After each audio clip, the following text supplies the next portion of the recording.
Hey everyone, Philly for the win here. Big ball of tea here. Nick Foles, run started at Philadelphia. I think it's going to continue on. Okay, we are all set. I think Eagles got a pass rush. They will get something going here. Go ahead, get him! Yeah, he got him! Fourth down, there we go. Alrighty. It all began here. This late playoff push has to begin here. That was great pressure there. These defensive backs. This is a perfect start to game momentum. Philly is down to their fourth string defensive backs. They needed this stop here to get a quick start here in the game. Philly must keep the ball away from the Rams. That's what Coach Peterson told these guys on Sunday night. 3 and out, the perfect start. They begin in the third quarter. All right, that is a perfect game plan. I've got the perfect game plan to beat the Rams. You beat them on the screen on the outside. They got to stack that box and try to make Philly one-dimensional. You got to get it out to the flat, get it out wide. The quick screen plays. Now, the Broncos may draft the quarterback. I mean, Case Keenum was really bad, and he turned it over too many times. That just does not get the job done. Case Keenum, at the end of the day, is going to be gone, and we should see a lot of shakeups with the Denver Broncos coaching staff. Musgrave would probably be on his way out in case Keenum is just resorted to career backup who picks up a ton of guaranteed money. So he gets ultimately gets something out of this, even if it's starting for 1 year or two or a year and a half.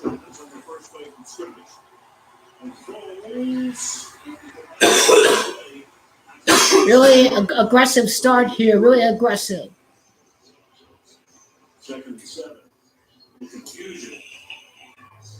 How for the Texans will get. How far they okay.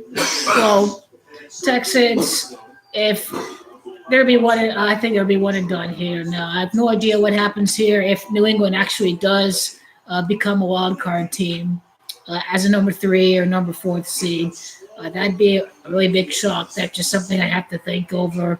But there's a possibility of Philadelphia winning tonight and beating the Houston Texans, who the Patriots have a head-to-head tiebreaker against. So I can easily see Philadelphia beating Houston at home next week. If they win tonight, then it changes a lot. So tonight's really pivotal. A lot can happen depending on tonight.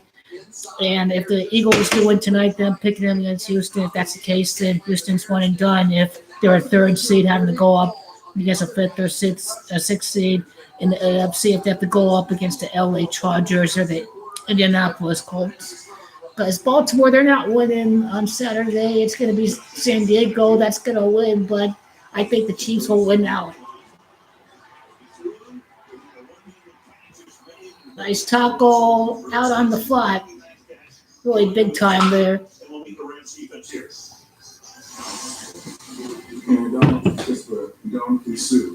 Now, I haven't looked into any superstars outside of Cousins, but there are some candidates out there that are going to contend for that. 1 or 2, so it's probably going to be one more. It's not like all these guys are going to move to LA together, just be 1 or 2 guys, and most likely 2 if that's the case. Now, who knows if Kevin Durant, if the Clippers are a team that he could go to if he doesn't go back to OKC. I think he should. But I have my doubts about Kevin Durant letting me down.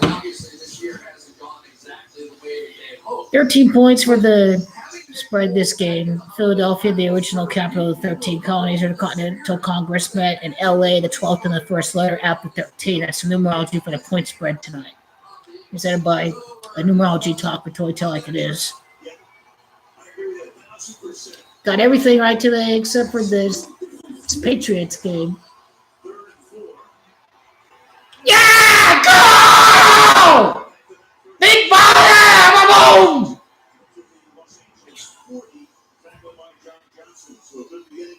Happy holidays, everybody. You in the holiday mood, because I am. We've been waiting all day for Sunday night. heavily. I know this matchup was one of the best of the week. I can probably help you understand why Seattle won today or why they lost because they would be in the playoffs if they won. So they don't have a playoff spot yet. So it makes the game very interesting against the Chiefs. You have home field and playoff implications, and that's the Sunday night game of next week. So I thought San Francisco at the minus 210 or whatever, those are really favorable odds today. I think you couldn't go wrong with that. Buccaneers on the spread and the Redskins on the spread, close games and really similar teams and their styles was really favorable point spreads this week. And, San Francisco is just a big one. And Tennessee, I had the last second, but the New York Giants, that was not wise to pick the Giants. That Saturday game is very interesting now because the Redskins and the Titans won. So Tennessee will probably win the Saturday game. Then Titans, they competed out for the Colts, but the Colts beat them again week 17, I think. Andrew Luck has never lost to the Tennessee Titans in his NFL career. In 10 games, I think.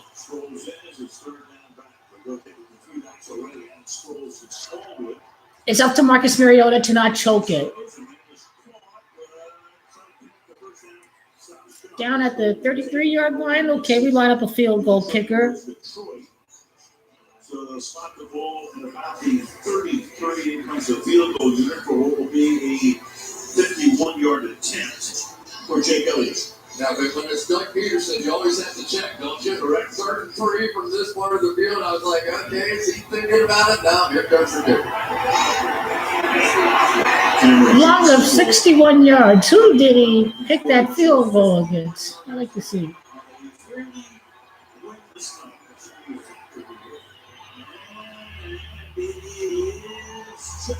Yeah, good points. There we go. That is perfect. That's a good start on the plus 13. I've got the Eagles. Okay, I'm going to go. I've got the Eagles on the spread at the least. But then I'm going all out for the Eagles. That there somehow a half came out of the wild card. It helps that the 49ers won today. I'm glad they did. Let's get this on. But Philadelphia, Houston, that's going to be a really big game next Sunday. That's got to be a really big game. So I have to go with the Eagles here. And Philadelphia, go green here. This is the Chevy Equinox. Beautiful. Wow. Ooh, this is fancy. That's the available HD surround vision camera. The top of the car. It helps you see dangers around the 12th win for the LA Chargers coming against the Baltimore Ravens to help out number 12, Andrew Luck. I think this game, what you're going to see is Indianapolis slip into the playoff picture. Once they do lose to the team that used to play from Maryland, once they do end up defeating them. So I think the Chargers are going to be in it for home field until the very end, up to week 17. What I think is going to happen is number 12, numerology, USC connects to the main storyline, but in other areas with other things that are going on in the NFL. And ultimately, I think the 12th win at the 12th man against the Seattle Seahawks, ultimately, Kansas City Chiefs are going to do that. And I think they're going to lose. Or the week 17, they got an easy opponent. They got the Raiders. And I think at that moment in time, I think Kansas City is going to officially seal home field. I think Patrick Mahomes makes a statement to try to make a case for his MVP chances. That's something to look out for next week. And Philip Rivers, his 12th victory, gives number 12. Current advantage, current possession of the last playoff spot. So already a sneak preview of week 16 and what we could expect to happen. And I hope you understand it in that regard, just how big that Chargers win this week really makes this playoff race very interesting. So it's something to really look out for as we end up seeing this all unfold. And already Indianapolis is red hot. They shut them out. Skip Bayless, cherry pick Oh, they're good. Don't score any points against the Jaguars. Oh, Skip. What happened today, Skip? Oh, that's right. You got to really eat it, bud. I mean, Shannon Sharp went all big ball last week, so you can imagine he's looking forward to hitting the studio. You're going to get shredded by Shannon on Undisputed. The only reason why the Cowboys are good is because half of their division is injured, and the Redskins winning with their fourth quarterback, and the Eagles have half of their team out. Well, that makes you garbage. So the Cowboys, they can beat no one in the NFC. They are garbage. They're the weakest team left in the playoff race outside of the Seattle Seahawks. And there, if they play, I will probably have to go with Dallas over the Seattle Seahawks. A lot of injuries on that side of the ball. There we go. Stop him here.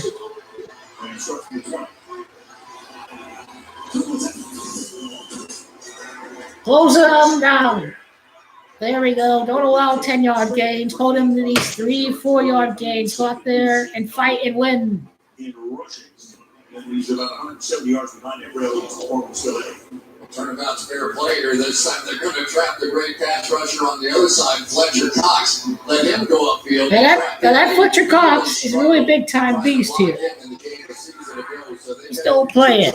They still got some good players out there, even though Alden Darby is out with injury and many other of these players.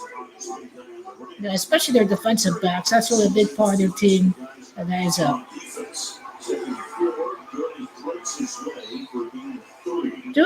Okay, you got to go with Argentina for the 2022 World Cup. What I can tell you about 2018 was that Bastille Day, I think, is on the 14th of July, and that's why it was France that won the World Cup, and that's just something to look out for is a key national holiday, so that's something to factor into the equation as well. Qatar sponsored Barcelona 22 World Cup over at Qatar. Lionel Messi winning the 2022 World Cup. Messi's going to win because Qatar used to be Barcelona sponsor, so that may have told us that 22 was the case, but also Qatar 5 letters, Messi 5 letters, 2022, you know, I think what you're going to see is GOAT numerology in play where it wasn't the 8th World Cup since the Argentina's last title that Messi wins, and he wins in the 9th one. So that would mean Messi, the GOAT, 8 full World Cups would be played in between the 1986 World Cup and the 2002 World Cup. So there's 2006. There's these 4, and then there's 1986. There's these 4, and then there's these 4 up to 2018. So right in between these 8 World Cups is 1986 and 2022. I mean, I was really surprised that the Colts were a favorite. Holding! That's holding! Okay, that is good. A close game tonight on prime time. That is very, very great to see. Certain points of the day today, I see a certain call that's repeatedly called during the drive, like unnecessary roughness against Seattle in the third quarter, and then it was a holding against New England that I saw that really hurt them being able to tie the game today. And so I observed that the refs helped the Steelers today, but also I've noticed that the Patriots have flinched a little bit repeatedly at certain times of the game. So maybe New England knew it was going to be their day, and they'll just have to wait next week and see if the Texans lose. And Pittsburgh is back in the playoff race at the big game against the Saints next week. Now that one, I have no idea. But I get the inclination that Pittsburgh may be able to lose just away at New Orleans. Maybe have a clear-cut Super Bowl front runner. Maybe this seals it.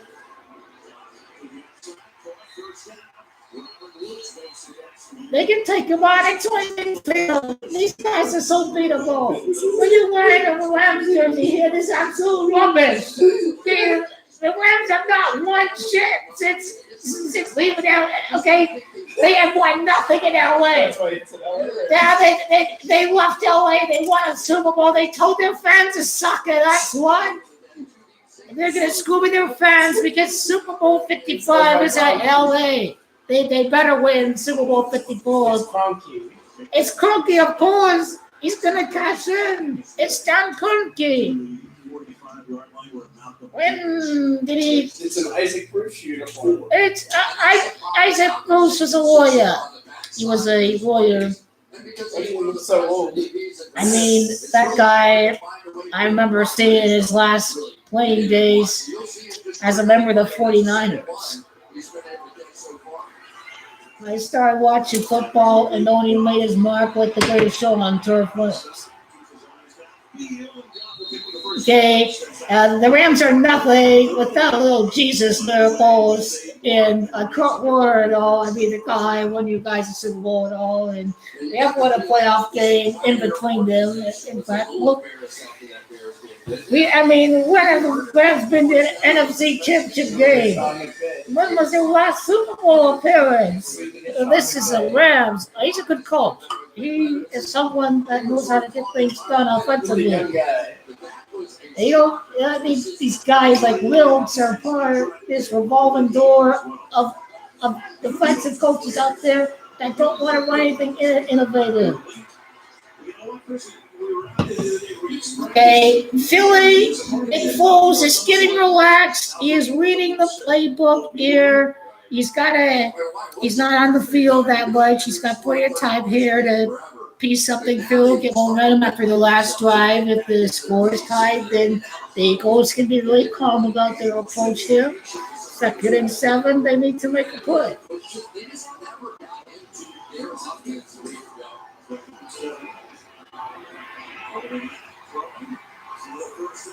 Now it's a clean tackle. Colts 10-6. It's looking like the Tennessee Titans are going to win and then lose. And the Colts are going to win out. They're going to beat the garbage-ass Giants at home. They're going to beat the Tennessee Titanics if the Redskins' season is over, which is more likely to happen, which has seen the Redskins lose a game. Here we go. We need some solid tackling here by the Eagle defense. Let's see the Rams score a touchdown. And let's see if the next score is a touchdown. Either way, the next score. I've got plus 13. Their 13 is playing it pretty safe. Close game on prime time.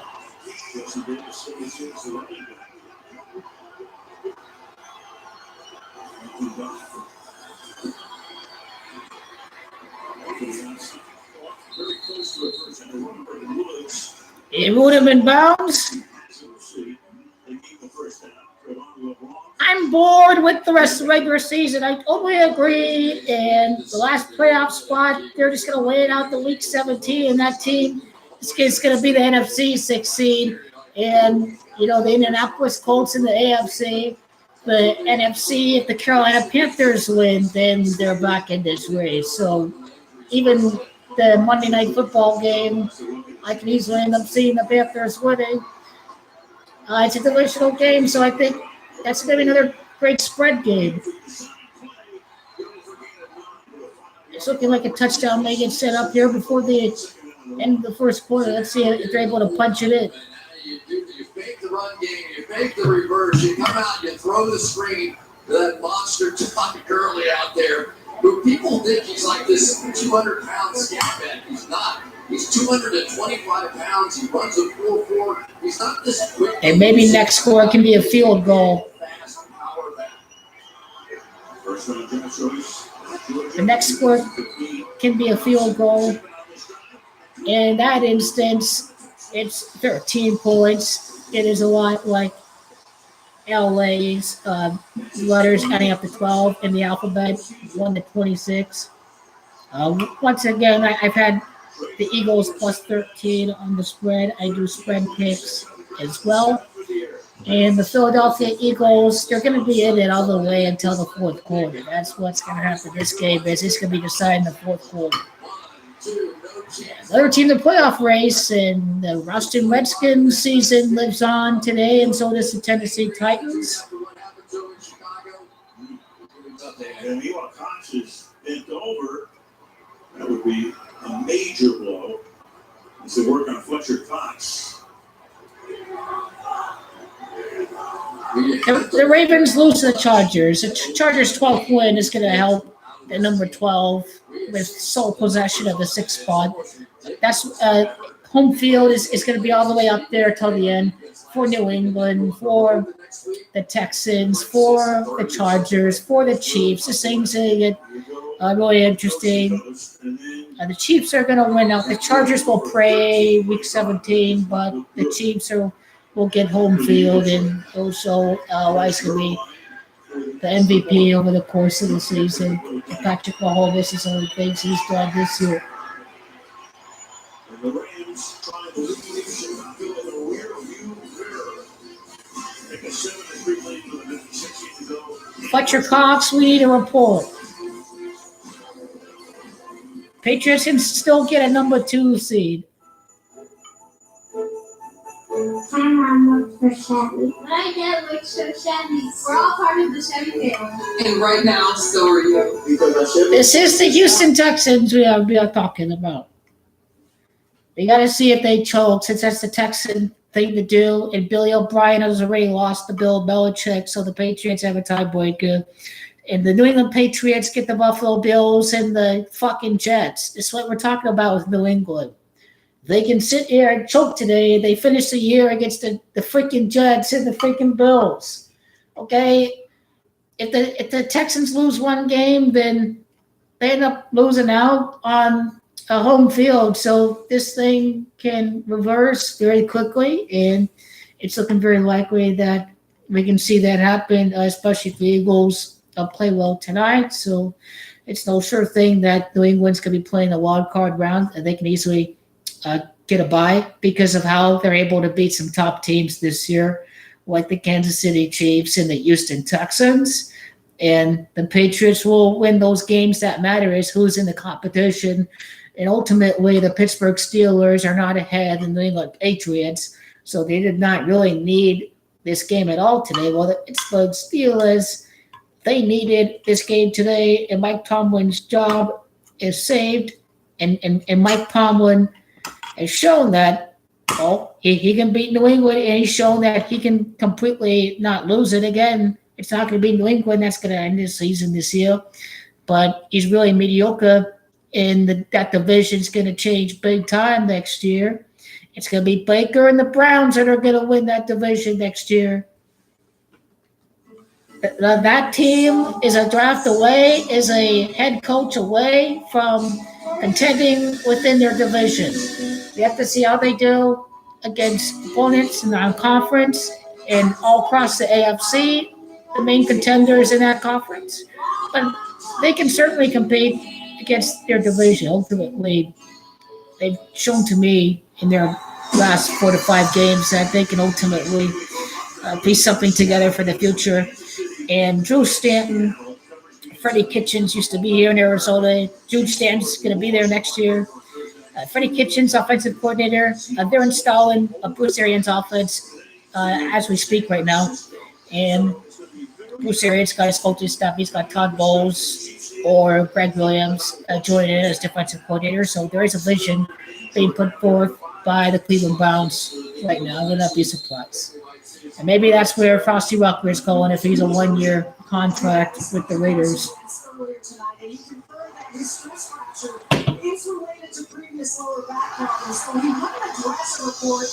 You got that right. 2019 NFL playoffs. Winning 7 of their last 8 games. Ending the streaks of the Houston Texans and the Dallas Cowboys. Most interestingly, when I asked him what the plan was going forward, he said, I don't know. Almost defeating New England without many of their offensive starters.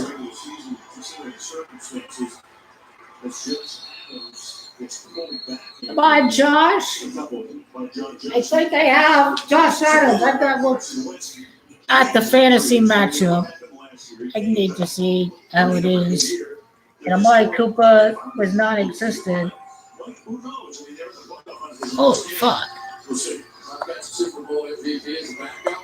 I'm playing him. I mean, really, it's kind of a no-brainer at this point, right? You put him in there, take a shot, see if you can rekindle the magic. And I think the players have been a little energized by it, too.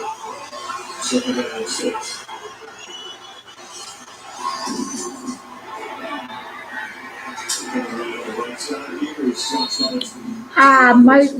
My defense and special teams is why this is all. Let's see, who had the? Oh, what? Mike's at 26. Oh, I didn't realize Chris Carson had that big of a game. Okay, I thought Mike Davis was playing. Okay, this Well, is. it's also because Michelle and Gronk did nothing. Let's see. Shit, I mean, damn, I assume these guys are going to score today. Yes, Heat. Good. I took the Miami Heat tonight against New Orleans. Oh, Ballard gave you guys the offensive line. He used to be head of player personnel for the Kansas City Chiefs. Like, the Chiefs have the best personnel scout in the NFL. They're just a bunch of chokers come January because of Andy Wallace-Reed, okay? Andy the Hoagie Reed. So they're going to continue to blow, continue to suck. The only way I ever see them winning a Super Bowl is if Andy Reid's going to be playing at his hometown of Los Angeles, California. I could see that for Super Bowl 55. But other than that, the Chiefs are a bunch of choke artists. I'd take the Raiders to be in Super Bowl 54 versus the Kansas City Chiefs, because the Raiders were taken this year, and they've got a lot of great young players in their free agency, and they are a full year into John Gruden's system that everything is going to click and process so much faster for Derek Carr, and Jalen Richard has not been used much. He's got a lot of durability left in him. He's going to get a much more carries next year.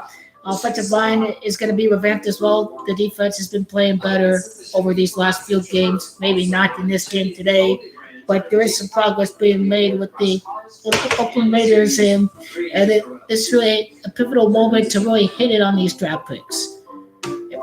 If Joey Bosa is able to go their way, but then I have not seen the draft order, but I think the 49ers have cost them dearly because the Detroit Lions won today. So I think the Lions are ahead of the 49ers in the draft order. Pelicans are on the comeback track. We're down by 18-4. Another NBA game. Okay, Tony, the Kings are up maybe Google. 8 points. I told you the Sacramento Kings play beautiful basketball. They play beautiful basketball. Tony, aren't you worried about how dominating the Sacramento Kings are? I'm not worried about that at all. Oh, wow, 85-73, let's go. Sharks up 5-3. Let's see.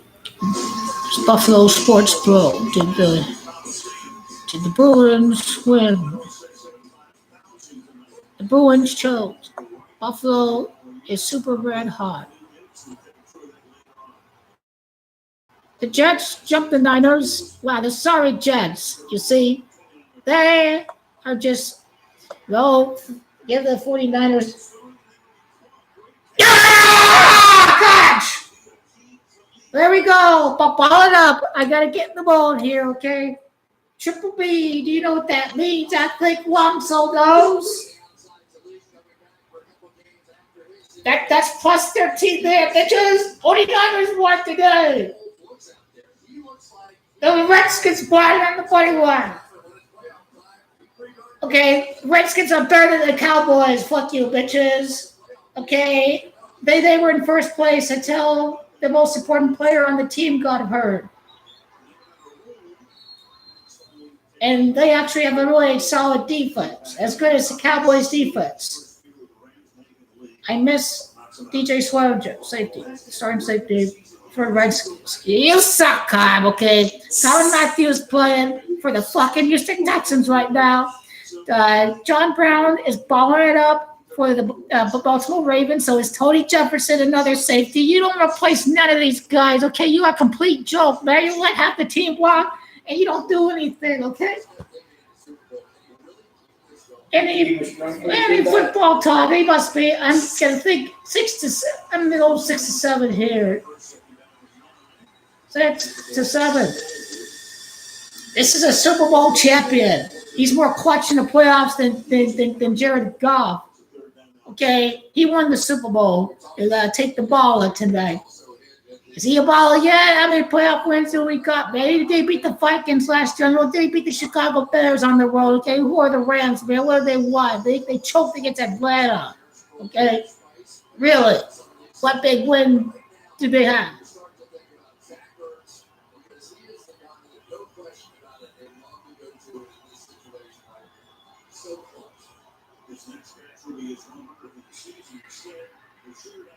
It may be maybe a field goal. Who's it on? Grab him in the back collar there. A horse collar, or are they gonna call something else?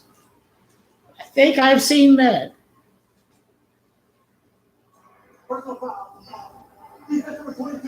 Yeah. Yes. Ball up. Eagles plus 13. That's horse collar. That's 15. It's called a horse collar, ref. You refs are lazy. It should be a requirement for you to say what personal foul it is. Clarify yourself. Fuck this officiating, man. Fuck this league officiating nowadays. Yeah, I lose my shit too if I was on the sideline, but then I'd be helpless about it. Can't just take it. Oh, let these people waddle all over you. You gotta stand up to the ref. You gotta test the ref. Yeah.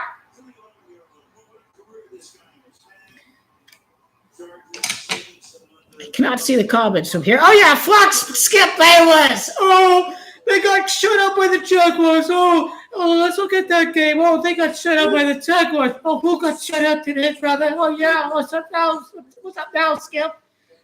You can cherry pick any game you want, any opponent. It's any given week. Any given week, I'm taking the hottest team in the NFL against who are no longer the hottest teams in the NFL. Yeah, what's up?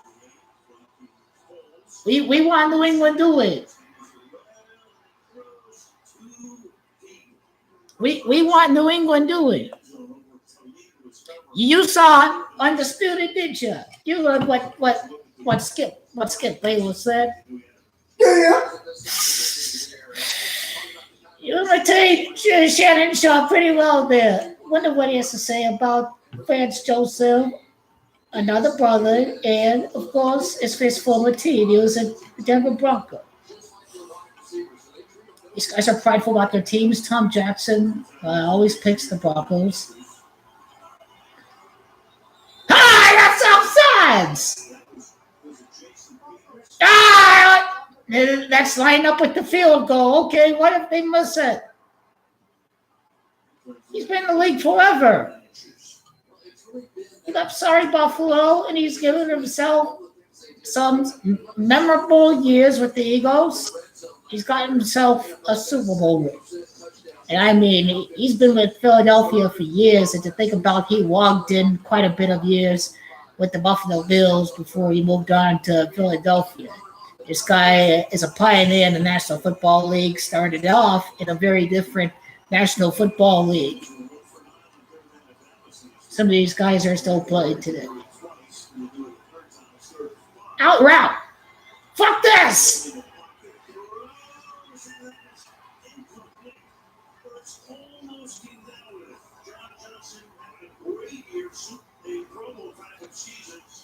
Receiver should have had an option to run an out route there. There was nobody there.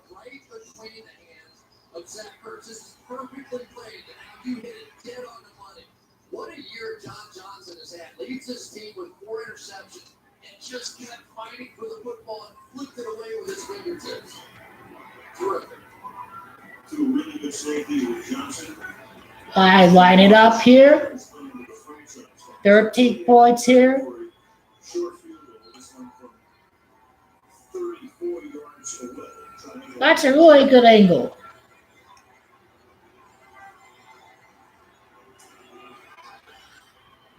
There we go. 7-6 here. Okay, we got that part. Let's see what's the next score going to be.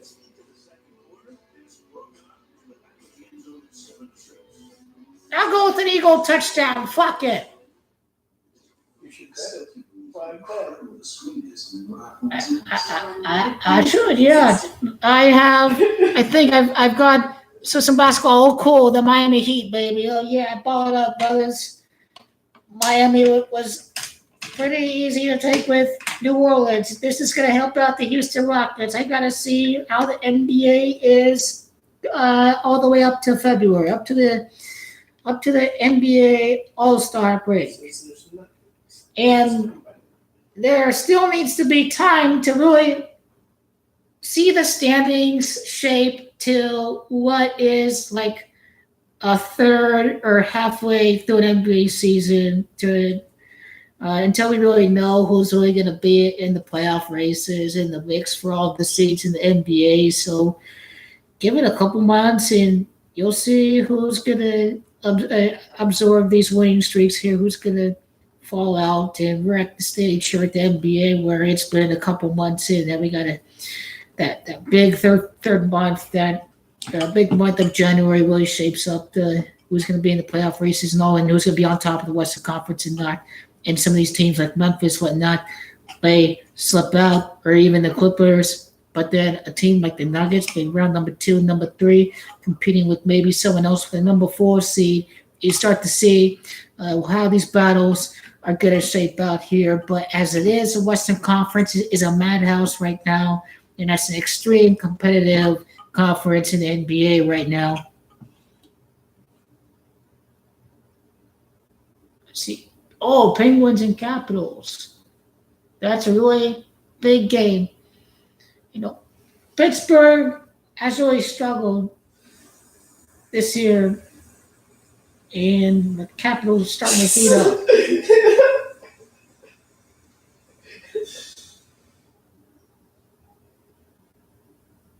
The award recognizes players who left a positive legacy in their communities. Eagles nominee, Chris Long for the Rams, Andrew Whitworth for the Winnipeg Johnston. And the Honors, that's the night before the Super Bowl in Atlanta in February. There they are. Well, I got to see how it is. I got to see what are the moves going to be made at the All-Star break. That's really the biggest part of the NBA season. I have to see that.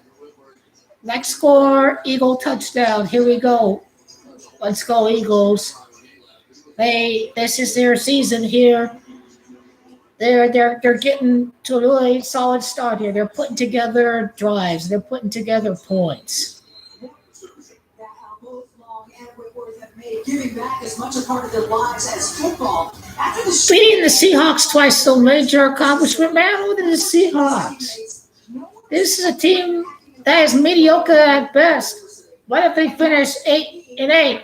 At best, 9-7, people. Yeah, that team is mediocre. You forget about their offensive line that they have no wide receiver. You're talking about the Seattle Seahawks here. That defense ain't elite yet. Seattle, being a dangerous dark horse in the NFC, no way. I have considered the Vikings more of a dark horse than the Seattle Seahawks.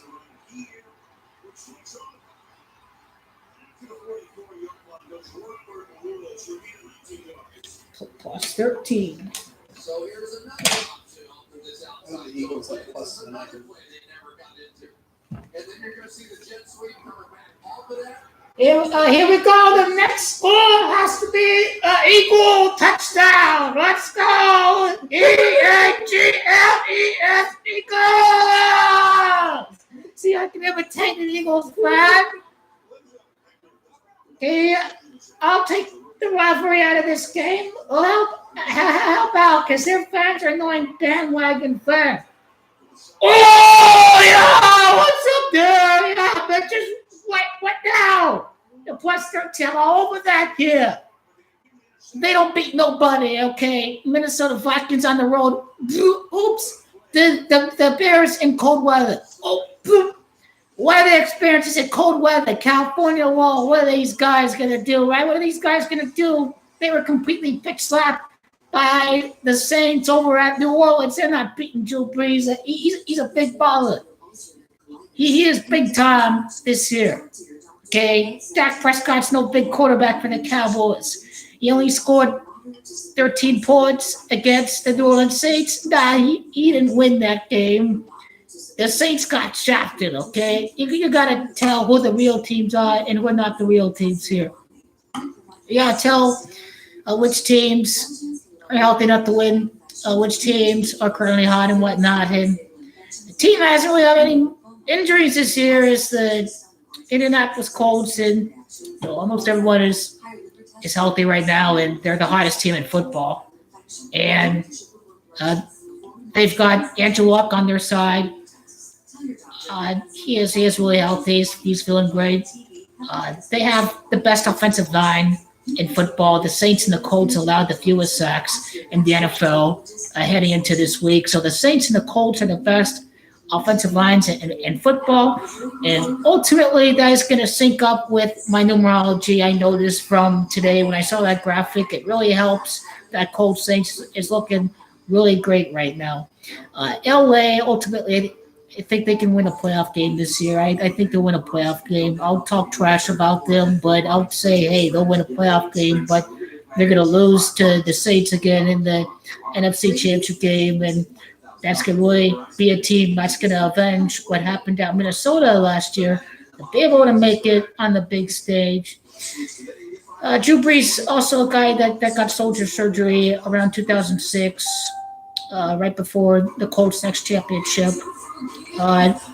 Ended up losing to the Bears in the NFC Championship game. The Chicago Bears had a really big season this year. Andrew Luck with the shoulder surgery, whatnot. The 7th year since being drafted for the Snake quarterback. Tom Brady loses his 5th game today, and ultimately, loss number 6 is going to come against the Snake quarterback to prevent Brady 5 letters from winning 6 Super Bowls to remain at 5 Super Bowls here. He's already king. He already has more rings than any quarterback out there, so why does he need a 6th one? Let's go play that game. Trust me. It's not going to be New England this year. Kansas City chokers. Not going to be the Chargers. Fuck them too. Yeah, go Colts. Go what? That's the team that's going to win this year. Frank Reich, Super Bowl winning offensive coordinator. You go, big baller, Alshon. I have no idea if I'm playing him. I'm playing the running back. That's inaccurate. This is inaccurate. 13 injured players. Philadelphia in the original 13 colonies in LA, 12 plus 1, 13. I've seen some 13 numerology sync here. Also, week 13, no points, unlucky 13, last loss for the Indianapolis Colts, 13-1 the rest of the way. After starting 1-5, 12th win coming against Brady in the NFC Championship. That was close.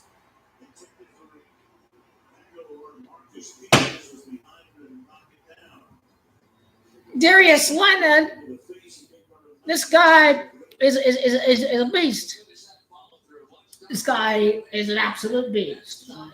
He is the defensive player of the year as a rookie. I mean, this guy is everywhere. Big time deflection. He's a big time baller.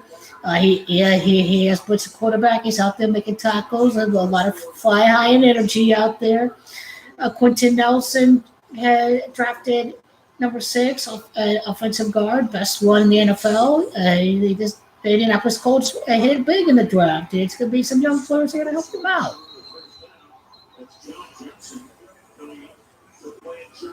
They got Denico Autry, who's got like 9 sacks this year. They got him from Oakland. He's balling it up for these guys. Mike Mitchell, veteran safety from the Pittsburgh Steelers. T.Y. Hilton just played their playoff game, so did Anthony Costanzo. They've got veteran leaders out there on that team as we speak.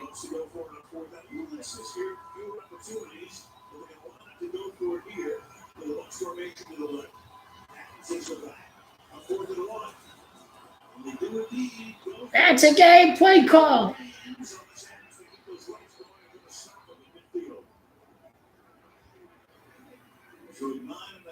What kind of fans are these? Where's the cheering? What kind of fans do the Rams have?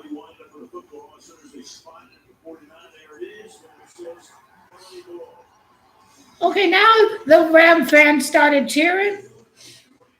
They were confused. Yeah, do these people know football? Okay, you stopped them. I already knew you guys had possession. Like, what is up with these fans today? I don't know. They should have recognized that right away. Now I can barely write my name. So I created a world where I can be anyone I want. Hey, looking good. A place where I can heal. Welcome to Marvel. Welcome to healing. You need to face those jerks who beat you up. Welcome to hope. Tony, the Sacramento Kings are playing exciting basketball today. What's happening with the Sacramento Kings? They're winning Where are they playing tonight? the Dallas Mavericks. They're winning 196 right now. Oh, I'm sorry. Who are they playing again? The Dallas Mavericks. Ah, that's a good pick. The Mavericks suck. They're They horrible. lost to the Suns. I know. They lost to the Phoenix Suns twice. So sorriest basketball team out there. That can only beat the Minnesota Timberwolves too, and they get lucky against the Spurs one game. And they've lost every single game this year. Arizona sports are sorry as hell right It's now. also in Dallas. I don't care if it was like Dallas. I need to win the game. We need to win on the road. What are these expectations here? Why can't we ball it up? I walked across an empty line. I knew the kind way like the back of my hand. And then if you have a minute, why don't we go? So why don't we go somewhere only we know? Man, Chris Carson stepped it up. Somewhere only we know. Football being brought to you by Subway. He was on the losing side. Your front door. Yeah, I know. That's why I was like, okay, I like the 49ers this week, but I was like, uh-oh, what if this guy only gets 4 or 5 points? I might be screwed. Yeah, you're right. That rookie from Ohio State, that defensive end, he's now healthy, and he's now playing with them. And once again, they've not have a major injury yet, and Ron Kelly was just back this week, and no major player is hurt for the Indianapolis Colts. Eric Ebron ended up being okay after shaking up a big hit.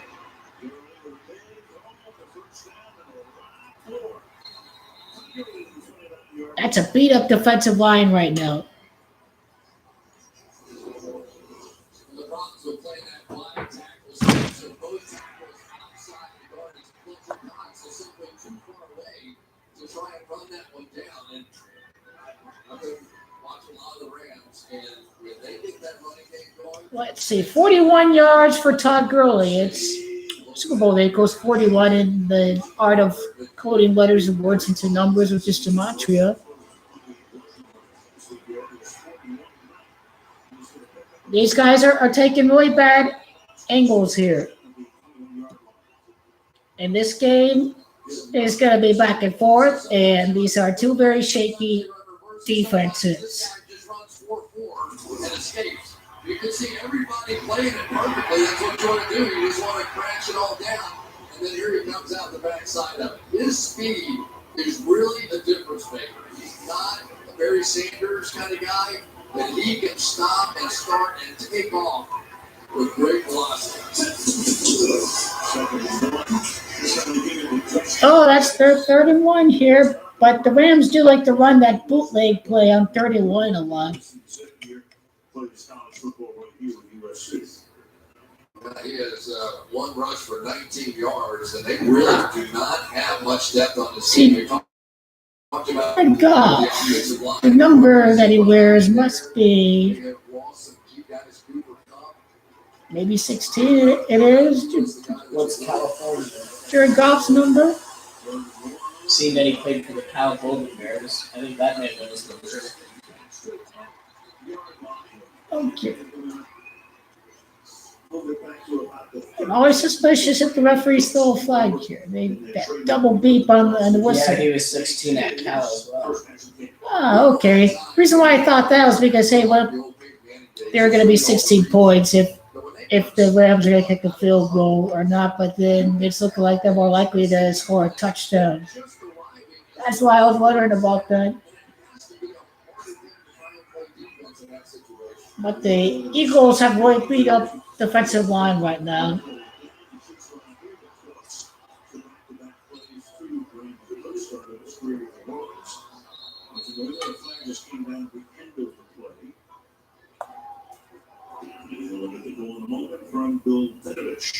Where are they throwing the flag on?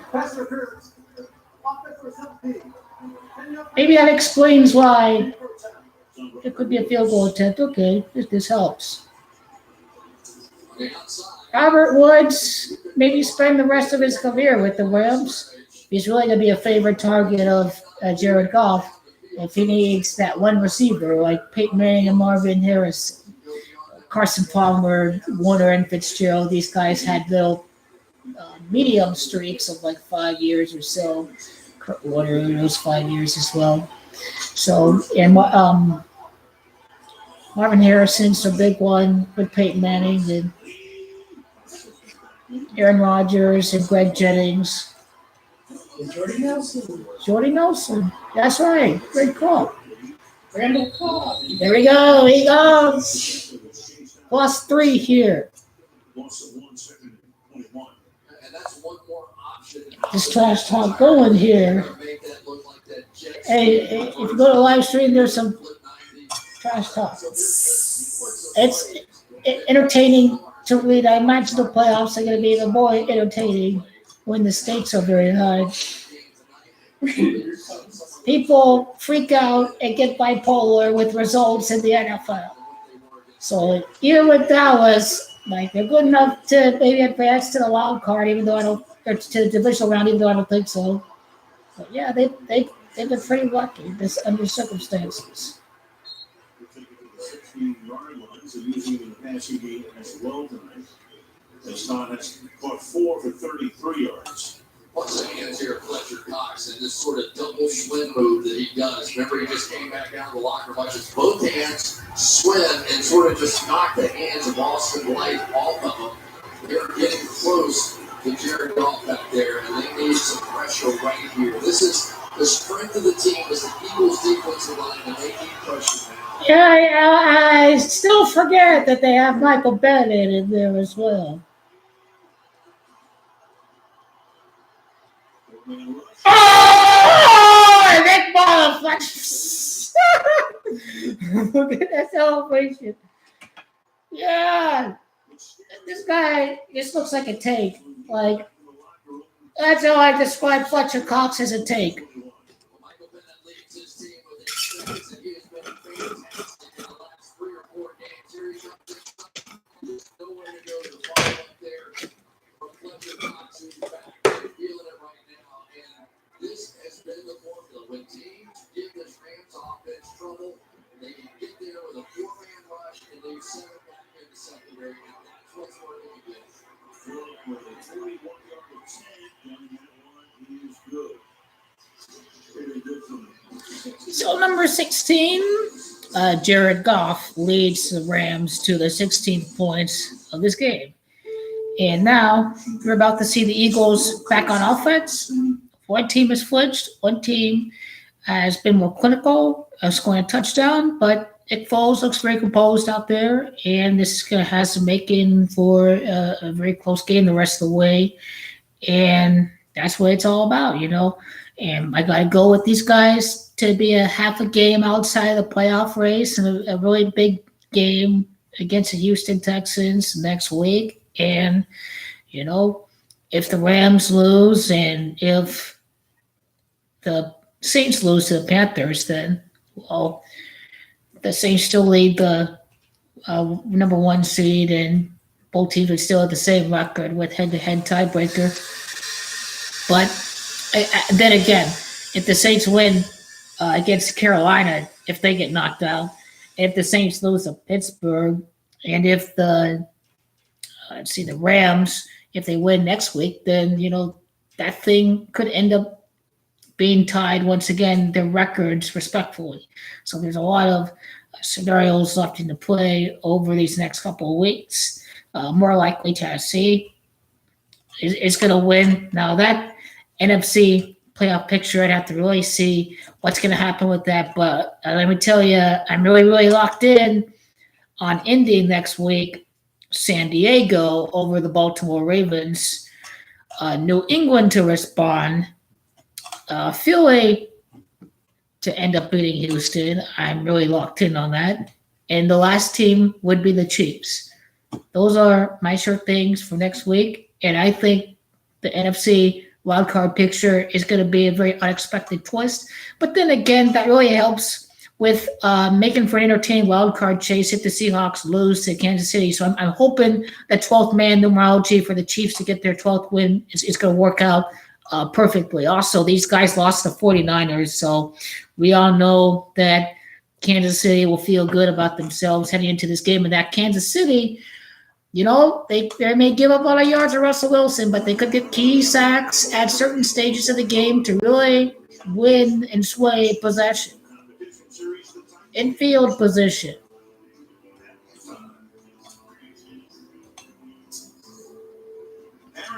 Aaron George! Is he a Philly fan?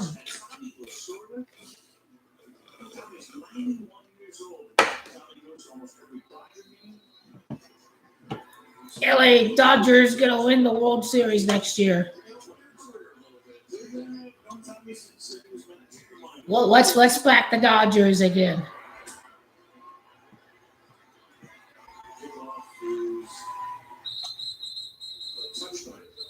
Well, since we're intentional time, I might as well go back because we'll be sure silver linings playbook. Go back to last season, 11-2 to start the year, but then all of a sudden, in this stadium, Wentz went down, gone for the year, on the surgery. Balls became the third quarterback to start a Super Bowl with 3 or fewer starts in the regular season. And all those guys all won. Doug Williams with the Redskins in '87. Bill Simpson got hurt so high. 3 times. The Giants to the Super Bowl in 1990, and then the Bulls last year.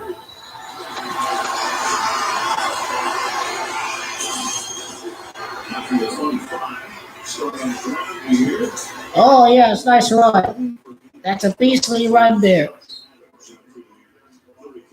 Come on, Josh. I think we ever did Super Bowl interviews quite like Nick Foles when he came in here. Of course, remember the press conference where he started talking about his wife and daughter showing up and tearing up a bit? He's really quite the family guy, and everything is in perspective. Family values. Nick Foles has family values. Family football. Chris.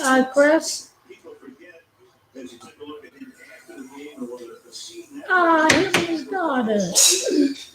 Red position for you. You want Billy? Yeah. That is true. He was looking to retire. That's all I can do. Reds released him. He went to Nick Foles will be a legend if he leads the Eagles to the playoffs. He'll be a Philly legend. If somehow the Dallas Cowboys are going to choke, there is a lot left at stake. First down. Caught by down Here we go. There's a lot left in play. Did he get the ball across the line? Clearly, he was across the line and probably tucked it in close. Yeah, thank you. I mean,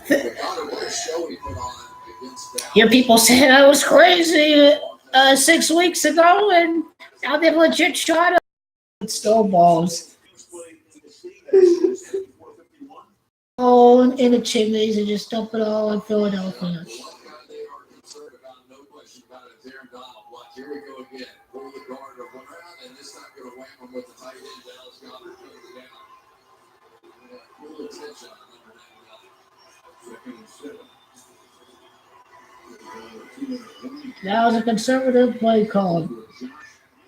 What kind of play call is this? Fine, this will keep the game close.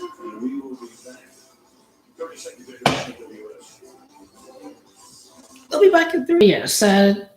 Is all I'm concerned about in regards to the National Football League for the upcoming week. MLB offseason, we'll have to see what who Bryce Harper's suitors are going to be. Although I imagine the New York Yankees have to be in the mix as well. Hopefully he joins us. Hopefully he does not go to Boston at all. They should not be in the running for Bryce Harper. I have no idea if they're going to, be willing to pay luxury tax to be able to plan Bryce Harper. They're willing to monopolize MLB. I think Bryce Harper is going to help the Yankees beat the Red Sox.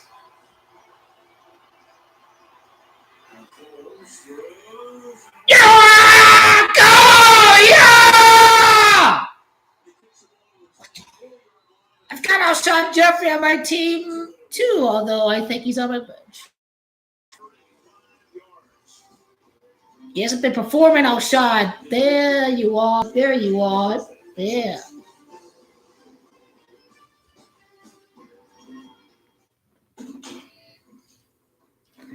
Yankees, I need to get Bryce Harper.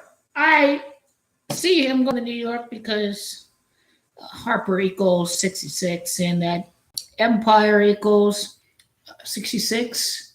And there are 66 prior AFC winners, American League winners of the World Series. I had football in my mind there.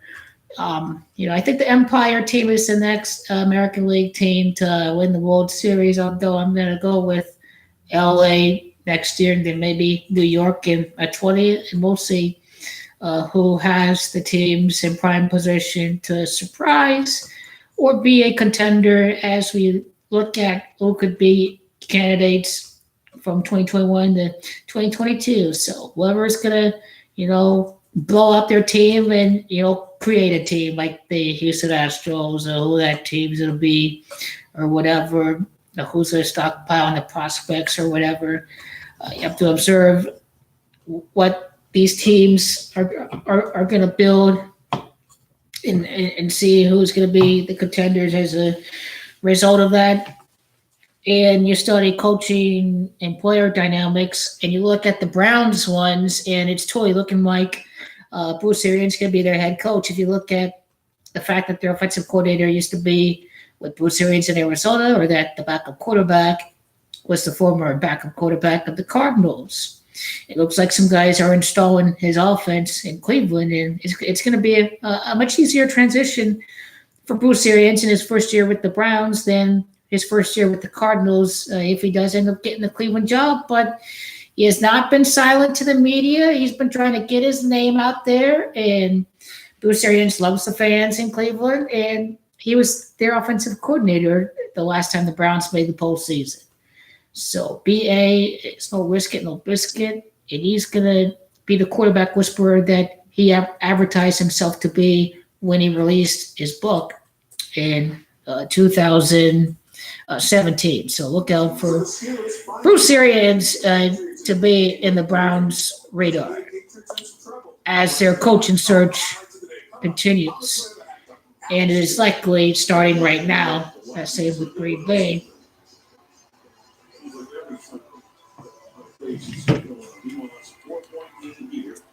After the Rams took that time out, they didn't get the ball back. There was some Eagles run business right now. Sproles. Eagles go back. First thing he was on the board.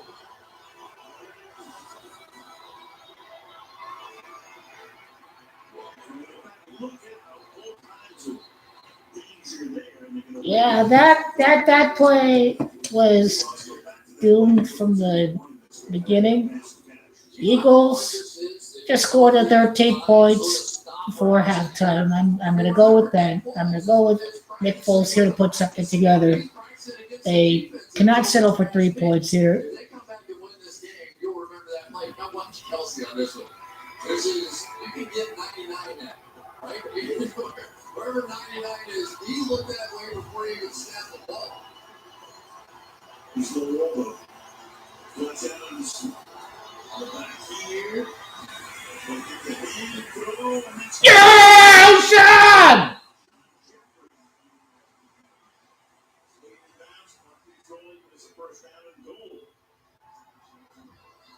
Alshon Jeffrey, who really has taken a little bit of a back seat now when they signed Golden Tate, is coming on and making all the big plays in this game. And quarterbacks are like that. They have their favorites like everybody else. For Carson Wentz, no doubt. It was Zach Ertz. But for Nick Foles now, it looks like the guy he's most comfortable with. The guy who got that long touchdown in the Super Bowl, Alshon Jeffrey. 4 catches, over 87 yards, first and goal. Yeah, that's it! Oh, plus 13 there, baby! Hell yeah! The Eagles go 75 yards in 9 plays. The Rams were sure they'd get the ball back when they took a timeout, 3rd and 6.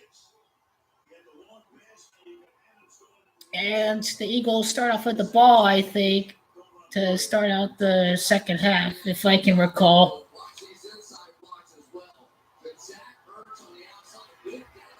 Got to keep the playoff race interesting, so that's why I've had some of these upsets today. We should see if this ends up being an upset, but San Francisco 49ers was my big one, and so was the LA Chargers this week. Pittsburgh Steelers end up winning. That surprised a lot of people.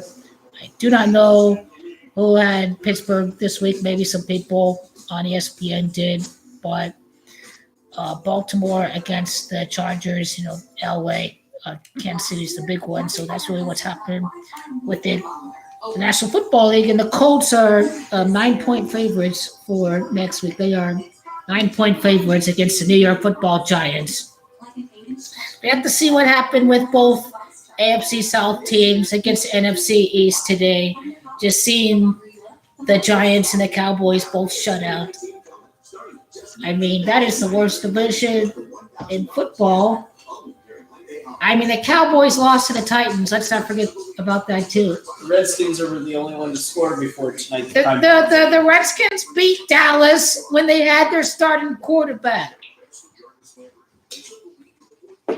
I mean, that is really what's going on with Washington. You can keep it where it's going with Pizza Hut's $5 lineup of medium one-topping pizzas, sides, and desserts. For $5 lineup, no one out Pizza Hut.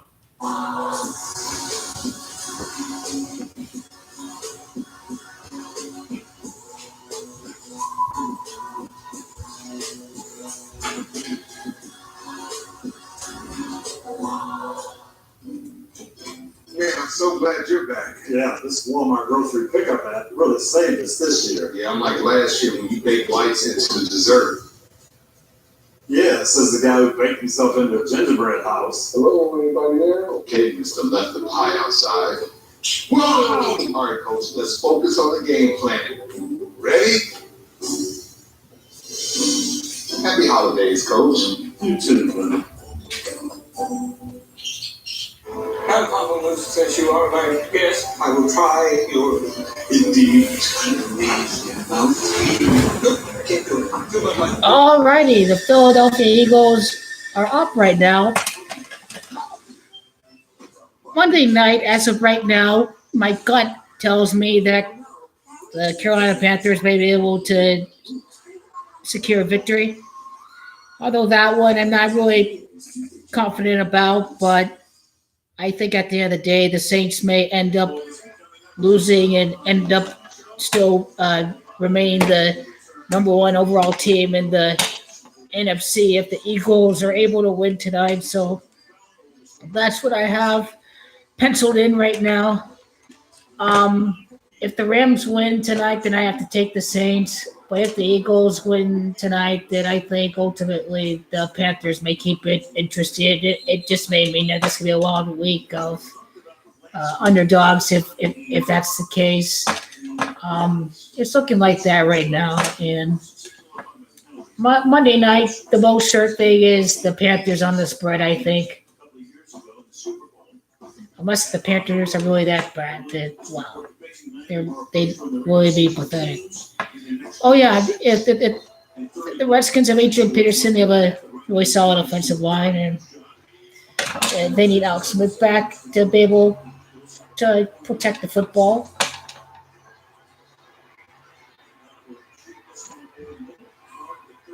Deep in bounds.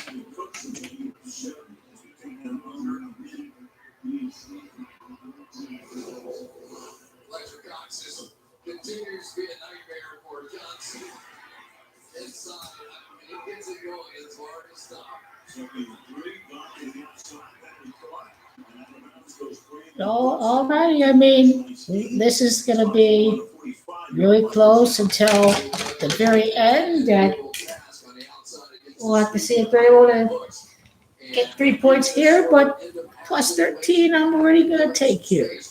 He really had a really good game against Dallas last week. Really unlucky on the very last. I mean, at plus 13, and the Eagles losing in overtime. On the road, nonetheless. I'm pretty surprised. Why were they up plus 13? Like, this guy won you guys the Super Bowl. I was supposed to think that they cannot handle this kind of situation that they were last year? Yeah, I was really. Like, really? Hardly get to see on that tonight. Why can't you listen to a brief? Yeah, Eagles plus 13. You didn't think, you knew, man. This is prime time. Got to keep it close for these good people that need their advertisement dollars. So that is my rationale behind taking Eagles plus 13. Despite knowing that the Eagles are really banged up, that this is a close game right now, despite the fact that the Eagles are banged up right now. Well, this is a close game. It's good for the league. So you're seeing certain things play out the way they are, even though they don't make logically sense. So understandably, I know why people took the LA Rams on the point spread, but quite frankly, I disagree because of this. And I guess the Rams were minus 13 because the public thought so highly of the Rams this week. And they thought so badly of the Philadelphia Eagles without Carson Wentz. And I quite frankly do not understand why. When this guy won you guys a Super Bowl. So I like to say thank you to the public for making it 13 points, making the point spread 13 points. Very surprising. At the end of the day, even if the Eagles lose to the Houston Texans, just their playoff hopes are going to be alive for another week. And that's what we have to see here is to see how far the Super Bowl champions can go. The Super Bowl champions going up against contender in the NFC. So tonight was always going to be a really big game. It was one of the matchups that I was most looking forward to the most. Justin Tucker is the only guy who exceeds him. And the Rams are trying to get at least into field goal position. The ball is at the 50-yard line. And it'll be second down and 5. And they have one timeout remaining. We're starting to see a little bit of that Ford Ross quarters defense that has been giving this Rams offense a bit of a tough time. We'll see if they stay in it. Looks like they might be. lot of checkdowns usually result when you get into that defense. He plays on the strong ball and then advances to Cooks.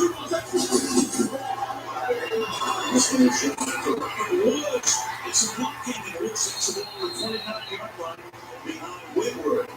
And the Rams trying to conserve that timeout, but they can't. As they sprint downfield, and Doc calls for their final timeout at 26 seconds. That's a great play call, really was, by Sean McVay. So you see him in the corners coverage right off the bat. They're all playing back here. Fine, let's throw a quick one out there. They don't have enough guys up there and able to take advantage. And these offensive linemen out front, Andrew Whitworth, in his late 30s, but he is still playing.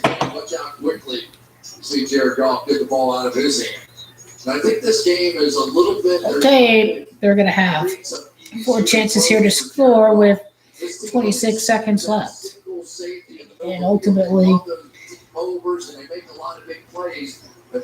have to see if they're able to pull ahead. But I think Philadelphia's football, and the stop here brings up field goal attempt. The Rams are threatening here.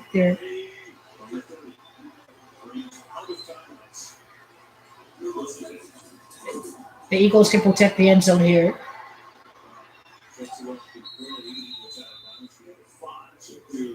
Okay, it's now 22 seconds left in the second half.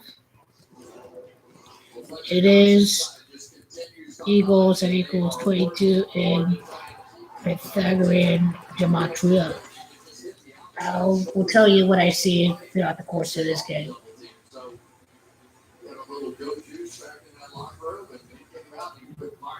That Peterson went to Cox this week. He says, you know, maybe career game for me. He's had a few second and 5. It's the first down out of bounds and 18 seconds left. That took 4. Cooks makes the catch. He scored 5 tonight for 40. Now, there probably still is time at this point where you could throw one in the middle of the field and still get it spiked. But if you're taking shots now, you prefer them to be touchdown opportunities. I think the Eagles would love to settle out of here at halftime with a tie score and a field goal. And they will get the ball at the start. The second half.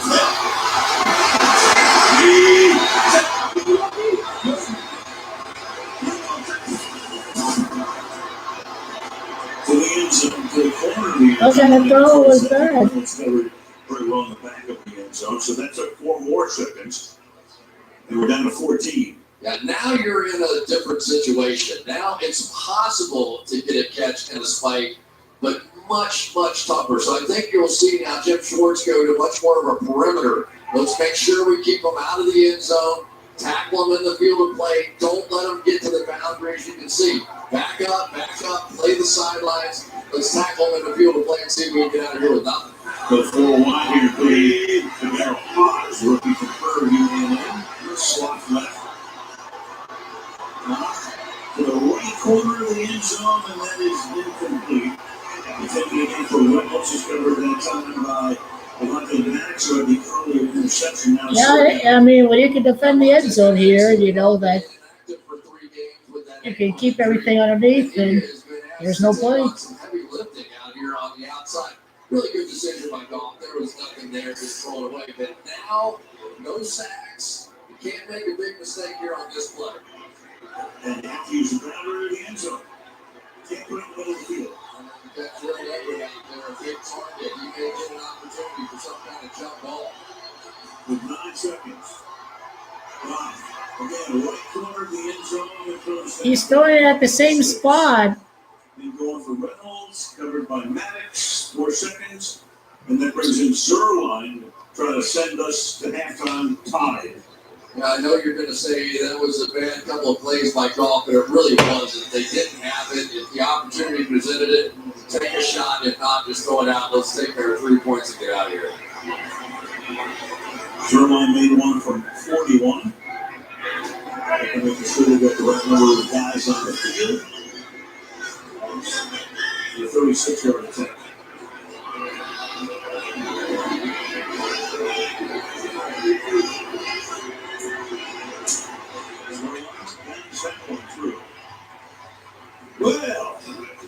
semi favorites, but you never know it by the score. Oh, you never know, do you? Get to see who continues on in the second half. The Eagles got to feel really good about yourselves here. Sunday number 15, especially for the new Kings of the North. Tied at 13 at halftime. Perfect.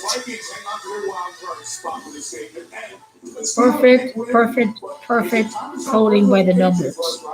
Because LA goes 13.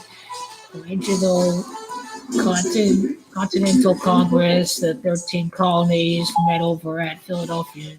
In my new show, The Titan Games, we constructed the biggest, baddest, most exciting challenges ever assembled. Is what's happening here. And what you are seeing here is 13 numerology.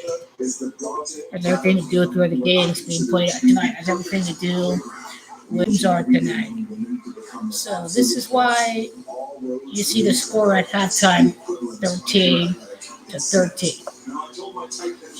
And we have to see if, of course, the Philadelphia Eagles are able to win the game here, and I think they can.